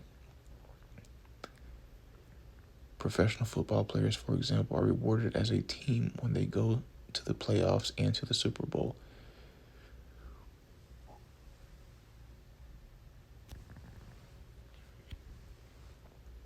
But they are paid individually as well. Companies are now experimenting with and developing similar incentive systems. Jay Schuster, co-author of a study of team pay, found that when pay is based strictly on individual performance, it erodes team cohesiveness and makes the team less likely to meet its goals as a collaborative effort. Skill-based pay and gain-sharing systems are the two most common compensation methods for teams. Skill-based pay rewards the growth of both the individual and the team. Base pay is raised when team members learn and apply new skills. Baldrige Award winner Eastman Chemical Company rewards its teams for proficiency in technical, social, and business knowledge skills. A cross-functional compensation policy team defines these skills. The drawbacks of skill-based pay are twofold. The system is complex and it is difficult to relate the acquisition of skills directly to profit gains. The advantages of skill-based pay include improved employee skill development and job satisfaction. Most gain-sharing systems base bonuses on improvements over previous performance. Nucor Steel, one of the largest U.S. steel producers, calculates bonus on quality tons of steel that go out the door with no defects. There are no limits on bonuses a team can earn. One of the drawbacks of basing bonuses on improving previous performance is that workers may improve just enough to meet the target, but not by much. Since their target for the next year will be to beat this year's performance, they don't want to risk setting a new goal they won't be able to reach. Page 296. It is important to reward individual team players. Outstanding team players who go beyond what is required and make an outstanding individual contribution should be separately recognized with cash or non-cash rewards. A good way to compensate for uneven team participation is to let the team decide which members get what type of individual award. After all, if you really support the team process, you need to give teams freedom to reward themselves. Fringe benefits. Fringe benefits include sick leave pay, vacation pay, education benefits, pension plans, and health plans that provide additional compensation to employees based to fringe benefits include sick leave pay, vacation pay, education benefits, pension plans, and health plans that provide additional compensation to employees beyond base wages. Benefits in recent years grew faster than wages and can't really be considered fringe anymore. In 1929, such benefits accounted for less than 2% of payroll. Today, they can account for over 30%. Healthcare costs have been one of the key reasons for the increase, forcing employees to pay a larger share of their health insurance bill. Employees often will request more benefits instead of salary in order to avoid higher taxes. This increase in the value of benefits has led to much debate and government investigation. DreamWorks Animation and Album and Alamy Stock Photo. The employees at DreamWorks Studios who create hit animated franchises like Puss in Boots enjoy perks like free breakfast and lunch, afternoon yoga classes, free movie screenings, on-campus art classes, and monthly parties. How might fringe benefits like these affect employee performance? Fringe benefits can include recreation facilities, company cars, country club memberships, discounted massages, special home mortgage rates, paid and unpaid sabbaticals, daycare services, and executive dining rooms. Increasingly, employees often want dental care, mental health care, wellness programs, elder care, legal counseling, eye care, and even short work weeks. Two newer employee benefits are aimed at millennials and Gen Zers, helping pay off student loan debt and low-cost loans. Understanding that it takes many incentives to attract and retain the best employees, dozens of firms among Fortune magazine's 100 best companies to work for list offer so-called soft benefits. Soft benefits help workers maintain the balance between work and family life that is often as important to hard-working employees as the nature of the job itself. These perks include on-site haircuts and shoe repair, concierge services, and free meals. Freeing employees from errands and chores gives them more time for family and work. As the U.S. work environment changes due to concerns for a possible recession and more organizations turn to hybrid workplaces or adopt work from home exclusively. Some companies like Meta, X, and Salesforce are starting to reduce a few of these soft benefit programs. What could the next decade's soft benefits look like? At one time, most employees sought benefits that were similar. Today, however, some may seek childcare benefits while others prefer attractive pension plans. To address such growing demands, many large firms offer cafeteria-style fringe benefits in which employees can choose the benefits they want up to a certain dollar amount. Such plans let human resource managers equitably and cost-effectively meet employees' individual needs by allowing them choice. As the cost of administering benefits programs has accelerated, many companies have chosen to outsource this function. Managing benefits can be especially complicated when employees are located in other countries. The Reaching Beyond Our Borders box discussed the human resource challenges faced by global businesses. To put it simply, benefits are often as important to recruiting top talent as summary and promise to become more important in the future. Page 297. Reaching Beyond Our Borders. Keeping your global workforce happy. SHRM.org. Human resource management of a global workforce begins with an understanding of the customs, laws, and local business needs of every country in which the organization operates. Country-specific culture and legal standards affect a variety of human resource functions. Examples include compensation. Salary must be converted to and from foreign currencies. Often employees working globally receive special allowances for relocation, children's education, housing, travel, and other business-related expenses. Health and pension standards. There are different social networks for benefits managing in other countries. In the Netherlands, the government provides retirement income and health care benefits. Health and pension standards. There are different social contexts for benefits management in other countries. In the Netherlands, the government provides retirement income and health care. Paid time off. 4 weeks of paid vacation is the standard of many European employers, but many other countries lack the short-term and long-term absence policies offered in the United States, including sick leave, personal leave, and family and medical leave. Global companies need a standard definition of time off. Taxation. Each country has different taxation rules, and the payroll departments must know and work within each country's regulations. Communication. When employees leave to work in another country, they often feel disconnected from their home country. Using a company's digital tools and technology can help keep these distant employees in direct contact.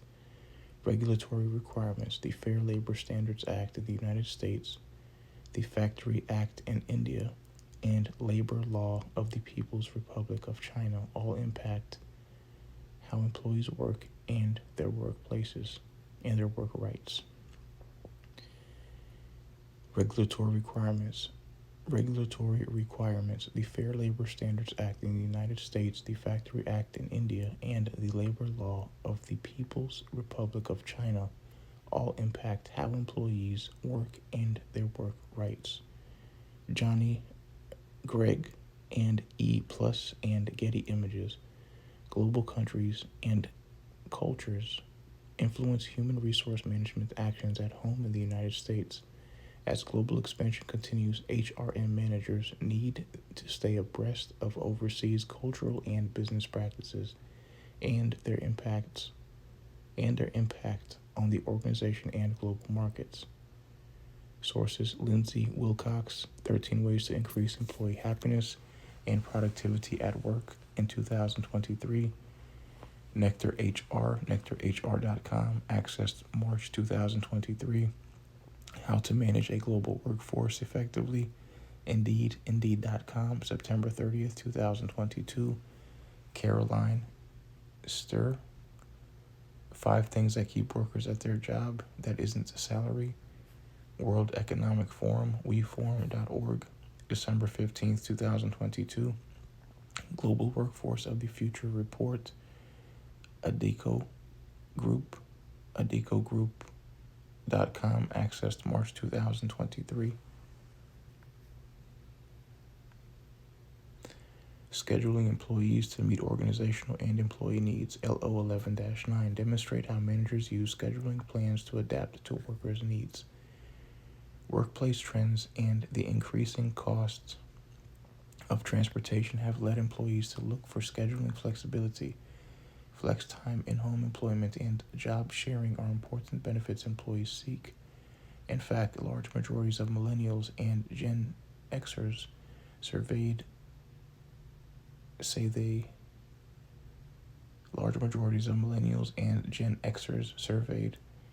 they look for jobs that are allowed. Flex time, in-home employment, and job sharing are important benefits employees seek. In fact, large majorities of millennials and Gen Xers surveyed say they look for jobs that allow flexible work schedules and believe that flexible work hours make them more productive at their jobs.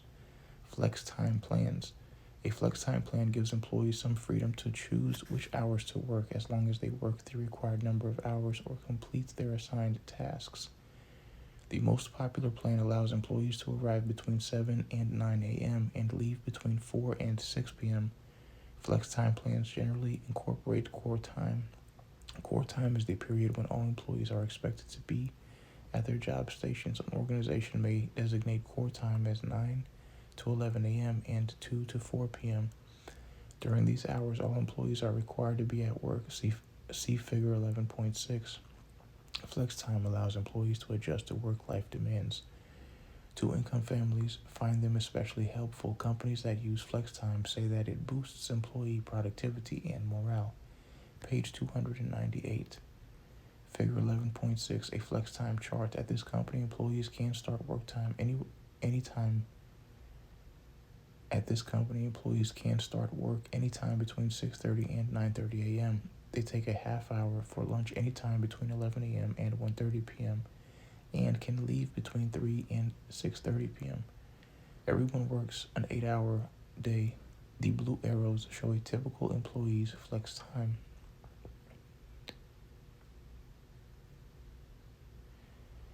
Flex time is not for all organizations. However, it doesn't suit shift work like fast food or assembly processes like manufacturing, where everyone on a given shift must be at work at the same time.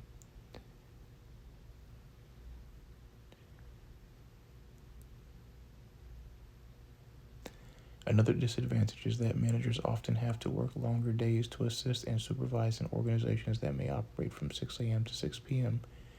Flex time also makes communication more difficult because certain employees may not be there when others need to talk to them.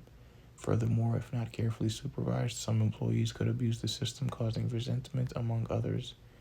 Another option that about 1 in 4 companies use is a compressed work week. An employee works the full number of hours, but in fewer than the standard number of days. For example, an employee may work 4 10-hour days and then enjoy a long weekend instead of working 5 8-hour days with a traditional weekend. There are obvious advantages of compressed work weeks, but some employees get tired working such long hours and productivity can decline. Others find the system a great benefit, however, and are enthusiastic about it. Nurses often work compressed weeks. Flexible scheduling isn't always a benefit to employees. The strategy called on-call scheduling entails employers calling in or canceling workers with little notice. This practice may violate state laws requiring workers to be paid for at least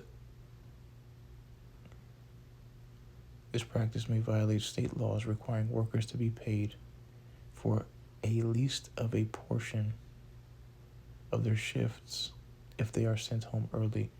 Using software that determines hourly staffing needs based on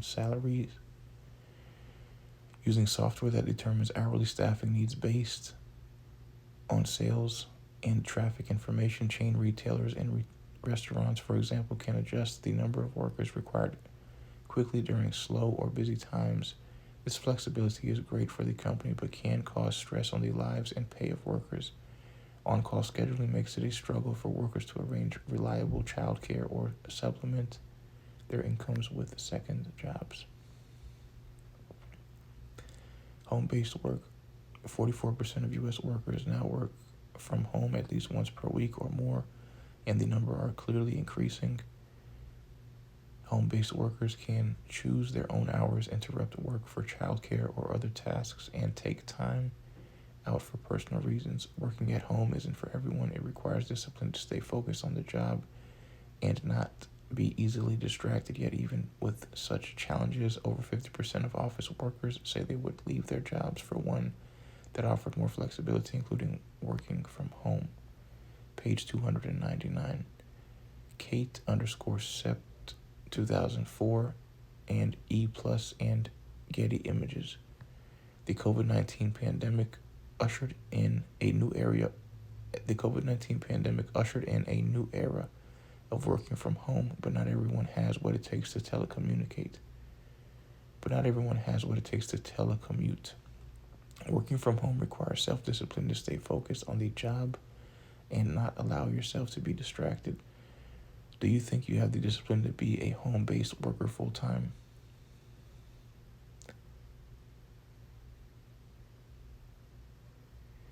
Home-based work can also benefit employers, but it can limit absences, increase productivity, and save money. One study found workers were more productive, got more done, worked longer hours, took fewer breaks, and used less sick time than in-office workers. Home-based workers were also happier and quit less than those who went into the office regularly. Such results are causing many companies to adopt remote work policies.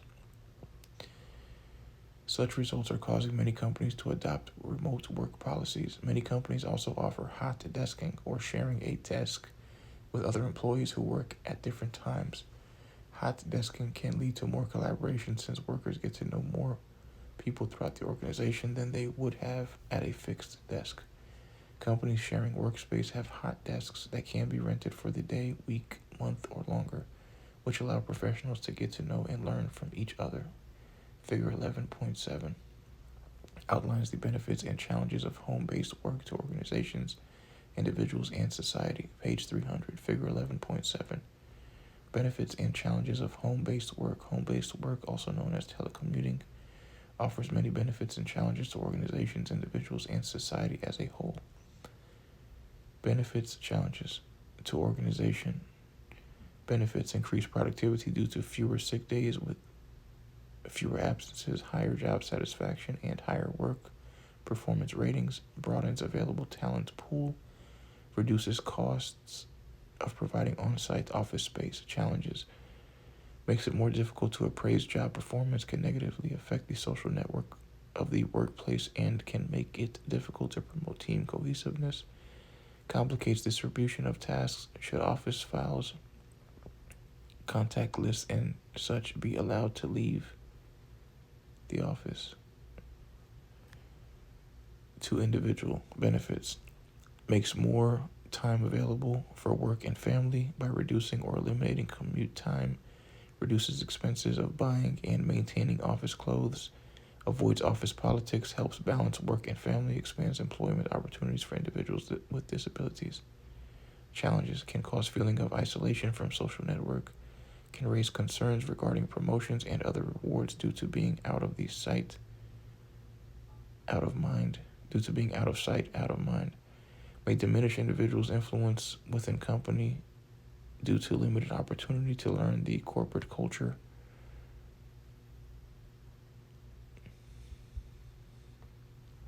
To society benefits: decreases traffic congestion, discourages community crime that might otherwise occur in bedroom communities, increases time available to build community ties. Challenges: increases need to resolve zoning regulations forbidding business deliveries in residential neighborhoods, may reduce ability to interact with other people in a personal, intimate manner. Job sharing plans: job sharing lets two or more part-time employees share one full-time job. Students and caregivers with small children, for instance, may work only during school hours, and older workers can work part-time before fully retiring or after retiring. Benefits of job sharing include employment opportunities for those who cannot or prefer not to work full-time, An enthusiastic or productive workforce, reduced absenteeism and tardiness, ability to schedule part-time workers into peak demand periods, retention of experienced employees who might otherwise have retired. Disadvantages include the need to hire, train, motivate, and supervise at least twice as many people and perhaps prorate some fringe benefits, but firms are finding that the advantages generally outweigh the disadvantages.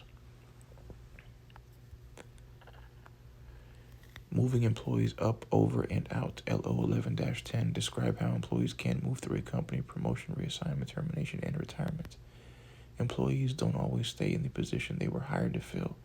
They may excel and move up the corporate ladder or fail and move out the door. Employees can also be reassigned or retire.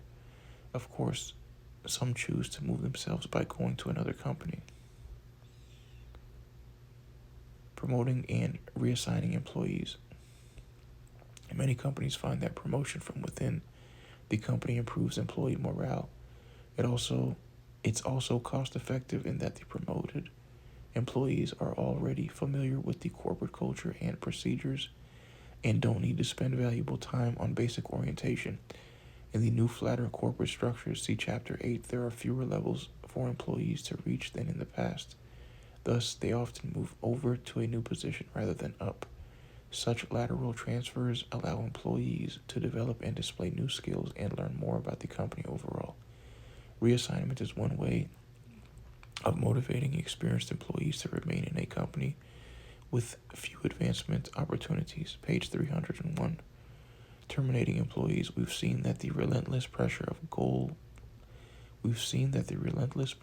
global competition, shifts in technology, increasing customer demands for greater value, and uncertain economic conditions have human resource managers struggling to manage layoffs and firings.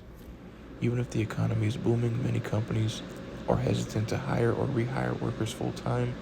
Why is that the case? One reason is that the cost of terminating employees is prohibitively high in terms of lost training costs and possible damages, possible severance pay, and legal fees for wrongful discharge suits. That's why many companies are either using temporary employees or outsourcing certain functions. Layoff notice. As Director of Personnel, it is my unpleasant duty to inform you that as of the end of this week, your services will no longer be required at our company. Please be assured that this action in no way reflects upon your value as an employee or your job performance, but is strictly a result of the severe economic downturn that our company, our industry, and the country at large is currently experiencing. While no guarantees of rehiring can be made, it is the intention of management to bring back furloughed, etc. Wendeland, Carolyn, and iStock, and Getty Images Plus, and Getty Images. Terminating an employee is never easy. Not only is the process painful for all involved, but also staffers who remain at the company must either get by shorthanded or start an expensive search for a new hire. What alternatives do employers have to termination? At one time, the prevailing employment doctrine in the United States was employment at will. This meant managers had as much freedom to fire workers as workers had to leave voluntarily. Most states now limit the at-will doctrine to protect employees. Most states now limit the at-will doctrine to protect employees from wrongful firing. For example, an employer can no longer fire someone for exposing the company's illegal actions or refusing to violate a law. Employees who are members of a protected group also may have protections under equal employment law.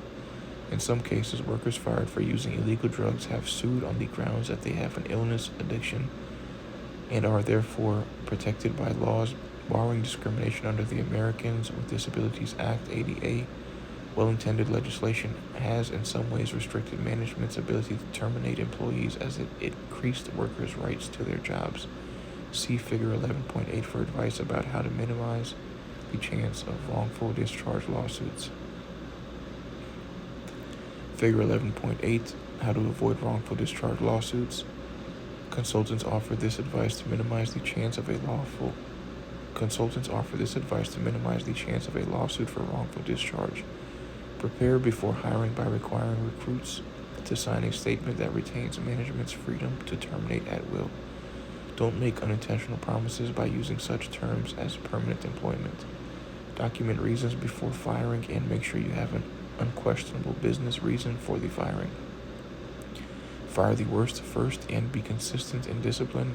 Buy out potential litigation by offering severance pay in exchange for a signed release from any claims. Be sure to give employees the true reasons they are being fired. If you do not, you cannot reveal it to a recruiter asking for a reference without risking a defamation lawsuit. Disclose the reasons for an employee's dismissal to that person's potential new employers. For example, if you fired an employee for dangerous behavior and you withhold that information from your references, you can be sued if the employee commits a violent act at their next job. Source: Sean Peak, How to Legally Fire an Employee, U.S. Chamber of Commerce, uschamber.com, January 31st, 2020. Wrongful termination lawsuits, 8 steps for prevention, mp-hr.com, March 8th, 2023. Retiring employees. Companies looking to downsize sometimes offer early retirement benefits to entice older and more expensive workers to retire. Such benefits can include one-time cash payments known in some companies as golden handshakes. The advantage early retirement benefits have over layoffs or firing.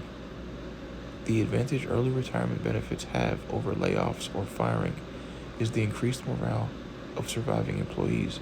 Retiring older workers earlier also increases promotion opportunities for younger employees. Page 302. When the number of qualified workers is low, employers must find ways to retain older experienced workers and or to transfer their knowledge to younger workers. Many companies offer older employees more flexible part-time schedules in order to entice them to stay long enough to train their replacements. An increasing number of would-be retirees choosing to keep working either because they enjoy it or because they lack the financial resources to retire. Losing valued employees. In spite of a company's efforts to retain them, some talented employees will choose to pursue opportunities elsewhere. Knowing their reasons for leaving can be invaluable in preventing the loss of other good people in the future. One way to learn the reasons is to have an outside expert conduct an exit interview. Outsiders can provide confidentiality and anonymity that earns more honest feedback than employees are comfortable giving in face-to-face interviews with their bosses. Online systems can capture, track, and statistically analyze employee exit interview data to generate reports that identify trouble areas. Such programs can also coordinate exit interview data with employee satisfaction surveys to predict which departments should expect turnover to occur. Offboarding is the process surrounding employee exits. Whether employees are fired, resigning, or retiring, there are things that need to be done before they leave. This includes managing payments, insurance, and benefits, conducting exit interviews, collecting work and documents, and returning anything owned by the company. Attracting and retaining the best employees is the key to success in the competitive global business environment. Dealing with controversial issues employees have on the job is challenging and never-ending. Chapter 12 discusses such issues. Test prep. Can you name and describe 5 alternative compensation techniques? What advantages do compensation plans such as profit sharing offer an organization? What are the benefits and challenges of flex time, working from home, job sharing? Page 303, Summary. LO11-1, explain the importance of human resource management and describe current issues in managing human resources. What are current challenges and opportunities in the human resource area? Many current challenges and opportunities arise from changing demographics, more women, people of color, immigrants, and older workers in the workforce. Others include a shortage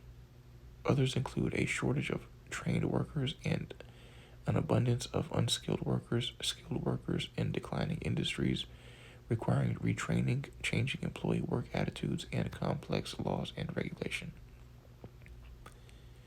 LO 11-2, illustrate the effects of legislation on human resource management.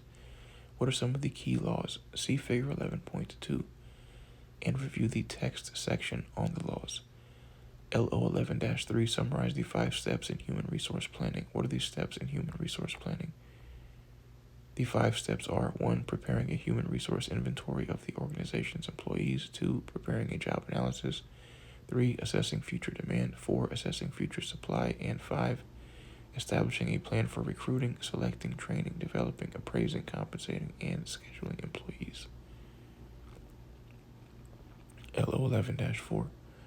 Describe methods that companies use to recruit new employees and explain some of the issues that make recruitment challenging. What methods do human resource managers use to recruit? What methods do human resource managers use to recruit new employees? Recruiting sources are classified as either internal or external. Internal sources include those hired from within, transfers, promotions, reassignments, and employees who recommend others to hire. External recruitment sources include advertisements, public and private employment agencies, college placement bureaus, management consultants, online sites, professional organizations, referrals, and online and walk-in applications. Why has recruitment become more difficult? Legal restrictions complicate hiring and firing practices. Finding suitable employees can be more difficult if companies are considered unattractive workplaces. LO 11-5, outline the 6 steps in selecting employees. What are the 6 steps in the selection process? The steps are: 1. Obtaining complete application forms. 2. Conducting initial and follow-up interviews. 3. Giving employment tests.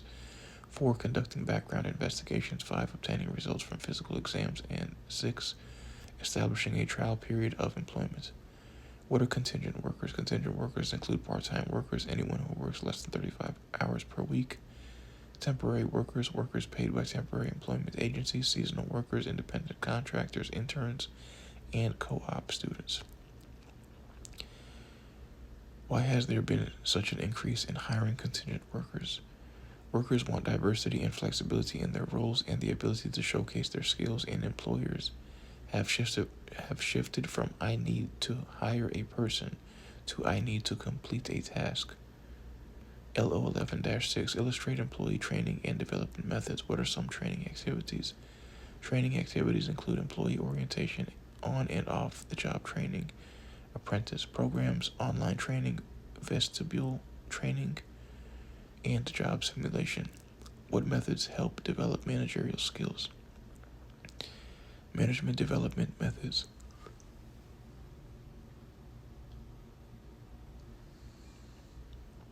include on-the-job coaching, understudy positions, job rotation, off-the-job courses, and training. How does networking fit in this process? Networking is the process of establishing contacts with key managers within and outside the organization to get additional development assistance. Page 304. LO 11-7, trace the 6 steps in appraising employee performance. How do managers evaluate performance? The steps are: 1. Establish performance standards. 2. Communicate those standards. 3. Compare performance to standards. 4. Discuss results. 5. Take corrective action when needed. And 6. Use the results for decisions about promotions, compensation, additional training, or firing. LO 11-8, summarize the objectives of employee compensation programs and evaluate pay systems and fringe benefits. What are common types of compensation? What are common types of compensation systems? They include salary systems, hourly wages, piece work, commission plans, bonus plans, profit sharing plans, gain sharing plans, and stock options. What types of compensation are appropriate for teams? The most common are gain sharing and skill-based compensation programs. Managers also reward outstanding individual performance within teams. What are fringe benefits? Fringe benefits include sick leave pay, vacation pay, education benefits, pension plans, and health plans that provide additional compensation to employees beyond base wages. Cafeteria-style fringe benefit plans let employees choose the benefits they want up to a certain dollar amount, LO 11-9. Demonstrate how managers use scheduling plans to adapt to workers' needs. What scheduling plans can adjust work to employees' need for flexibility. Such plans include flex time, compressed work weeks, home-based work, and job sharing, LO 11-10. Describe how employees can move through a company: promotion, reassignment, termination, and retirement. How can employees move within a company? Employees can be moved up, promotion, over, reassignment, or out, termination, or retirement of a company. They can also choose to leave a company to pursue opportunities elsewhere.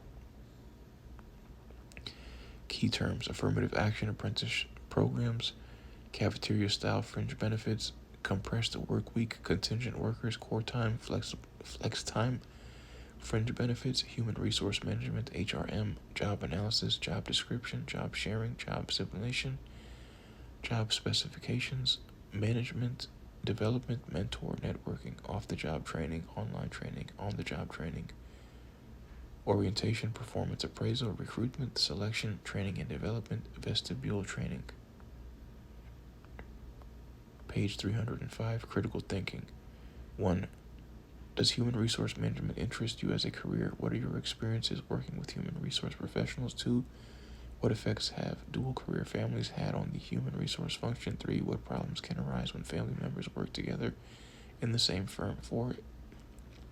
If you were a human resource manager, how would you address the loss of older skilled workers that occurs as knowledgeable older workers retire?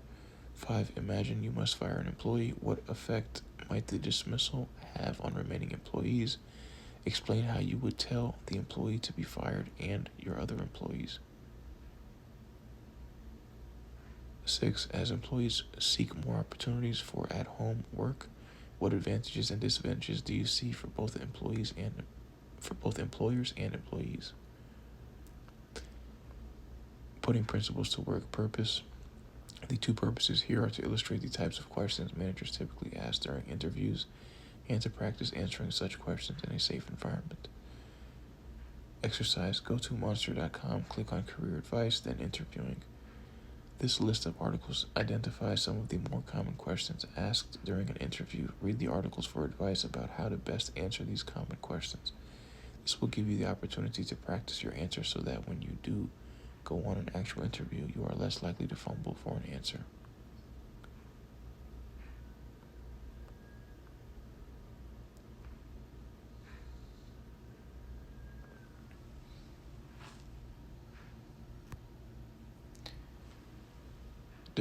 Developing career skills. Key: team, analytic, communication, technology.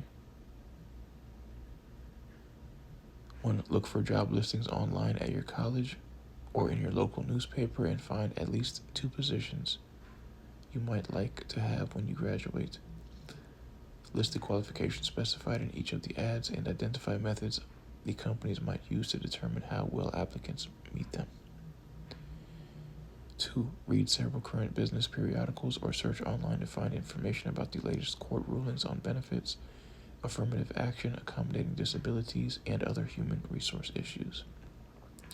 Summarize your findings. Is there a trend in these decisions? If so, what is it? And what will it mean for tomorrow's college graduates? 3. Recall any on-the-job and off-the-job training sessions you've experienced. Write a brief critique of each. How would you improve them? Share your ideas with the class. 4. Consider the following occupations: doctor, computer salesperson, computer software developer, teacher, and assembly worker. Identify the method of compensation you think is appropriate for each. Explain your answer. 5. Choose one of these positions: a human resource manager notifying employees of mandatory drug testing, or an employee representative protesting such testing. Choose one of these positions: a human resource manager notifying employees of mandatory drug testing, or an employee representative protesting such testing. Write a memorandum supporting your position. Page 306, career exploration. If you are interested in pursuing a career in the field of human resource management, here are a few to consider. Find out about the tasks performed, skills needed, pay and opportunity outlook in these fields, in the Occupational Outlook Handbook OOH at bls.gov. Training and Development Manager plans, directs, and coordinates programs to enhance the college. Training and Development Manager plans, directs, and coordinates programs to enhance the knowledge and skills of an organization's employees, oversees a staff of training and development specialists. Compensation Manager plans, develops, and oversees programs to determine how much an organization pays its employees and how employees are paid. Benefits Manager plans, directs, and coordinates retirement plans, health insurance, and other benefits that an organization offers its employees. Human Resource Manager plans, directs, and coordinates the administrative functions of an organization, oversees the recruiting, interviewing, and hiring of new staff, consults with top executives on strategic planning, and serves as a link between an organization's management and its employees.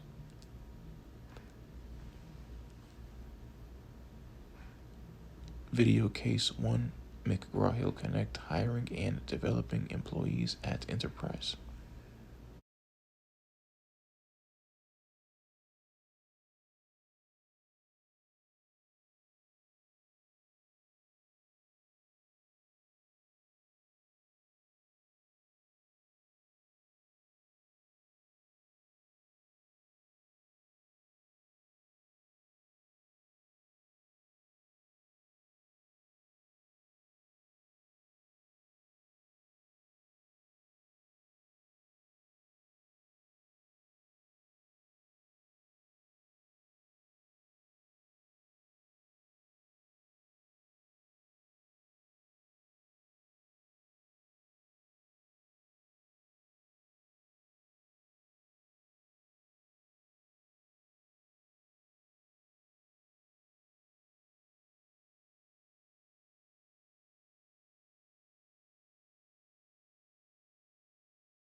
It can be difficult for college graduates to figure out their next step after earning their degree, which is why Enterprise Holdings strives to offer entry-level jobs that are fulfilling and provide plenty of opportunities. The rental car company considers itself to be a talent development organization that builds up staff members with knowledge and skills they can use throughout their careers. Employee development is woven into enterprise company culture, with the idea being that if you take care of your employees first, profits will follow. Enterprise is a strong believer in on-the-job training and often starts new employees at branches where they must immediately deal with customers, rather than strictly judging an applicant's past work experience. The company instead examines their leadership skills, empathy, teamwork abilities, and work ethic. Candidates who participate in sports or community organizations often fit in well at Enterprise, with many former entry-level employees rising to management positions. Interested staffers can take part in a management training program where for 8 to 12 months they learn all about the business in and on the job setting.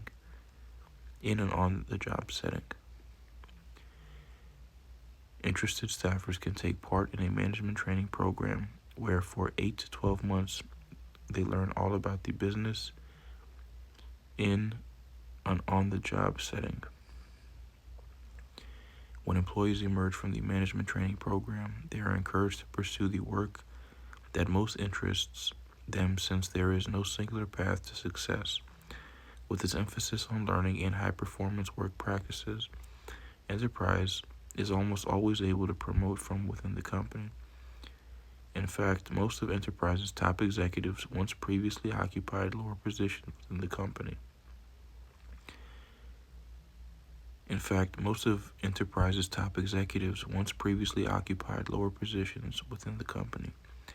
The promotions and intensive training offered by Enterprise entice all sorts of motivated job seekers to both earn and learn with experienced business people. By providing employees with multiple career paths as well as opportunities to move up, Enterprise generates a sense of commitment and loyalty within its staff that makes them want to stay with the company to see what's next. Thinking it over. Video Case 2, McGraw-Hill Connect, Embracing Diversity and Inclusion at Adobe.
Adobe is a software company best known for industry-leading applications like Photoshop and the video editor Premiere. What people might not know about Adobe, though, is that the company has been consistently recognized as one of the best places to work by publications like Forbes, Working Mother, LinkedIn, and Glassdoor. Based in California, Adobe employs more than 25,000 people across 50 countries around the globe. Even with such a wide scope of employees, the company stands by its mission statement, Adobe for All, which embraces a belief that acceptance and inclusion boosts creativity and productivity. It also expresses a company-wide goal of building a diverse and inclusive workforce. Page 307. Adobe based its motto on studies that show how diverse teams can improve innovation and drive better business outcomes. That's why the company has made a concerted effort to diligently train its recruiters, hiring managers, and interviewers on the importance of having diverse representation, not only within the candidate pool, but also on the interview panel. To follow through on its vision, Adobe expanded its recruiting efforts beyond traditional areas like universities known for tech excellence, along with recruiting heavily from smaller colleges as well as historically black colleges and universities. The company also supports efforts to broaden its connections with talent from diverse communities through partnerships, special events, and conferences. Another key part of Adobe's human resource strategy is to ensure that employees with the same job description are paid equally, no matter their gender or ethnicity. This is a concept known as pay parity, and Adobe has achieved it since 2018. Of course, the company did not reach this milestone overnight. In fact, it took Adobe 2 years and a considerable company investment to achieve pay parity. As spokesperson Rosemary Ariada Caper explained, people think you can attain pay parity with a simple calculation that raises salaries. Unfortunately, to accomplish real pay parity, you need to understand what jobs people are doing. Adobe started this process by analyzing its job structure.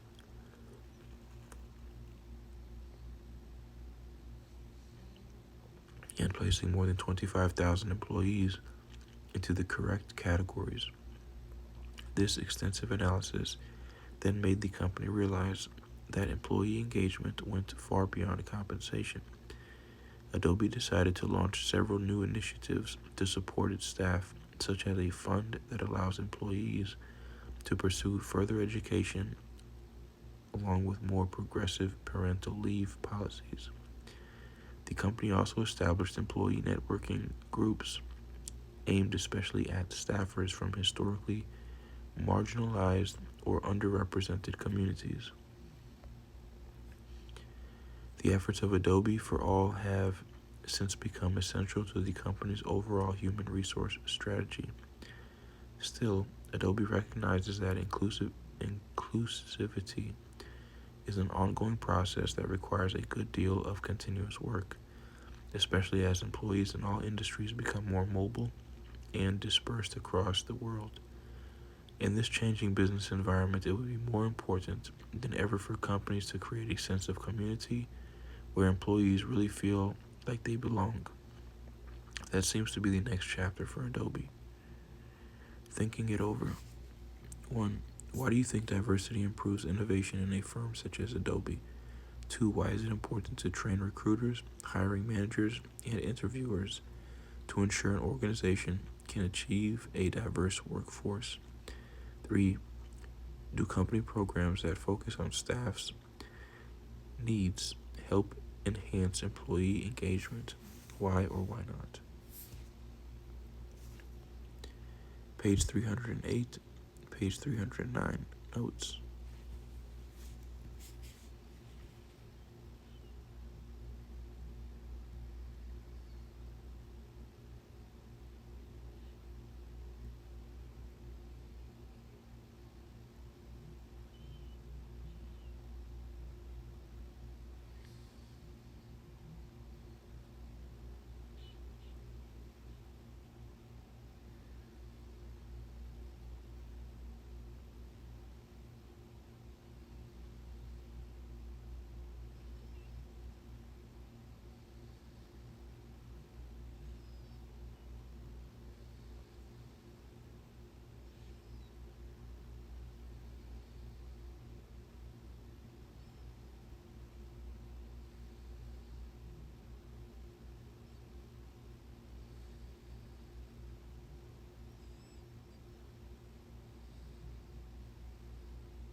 Chapter 12, Dealing with Employee Management Issues, page 310.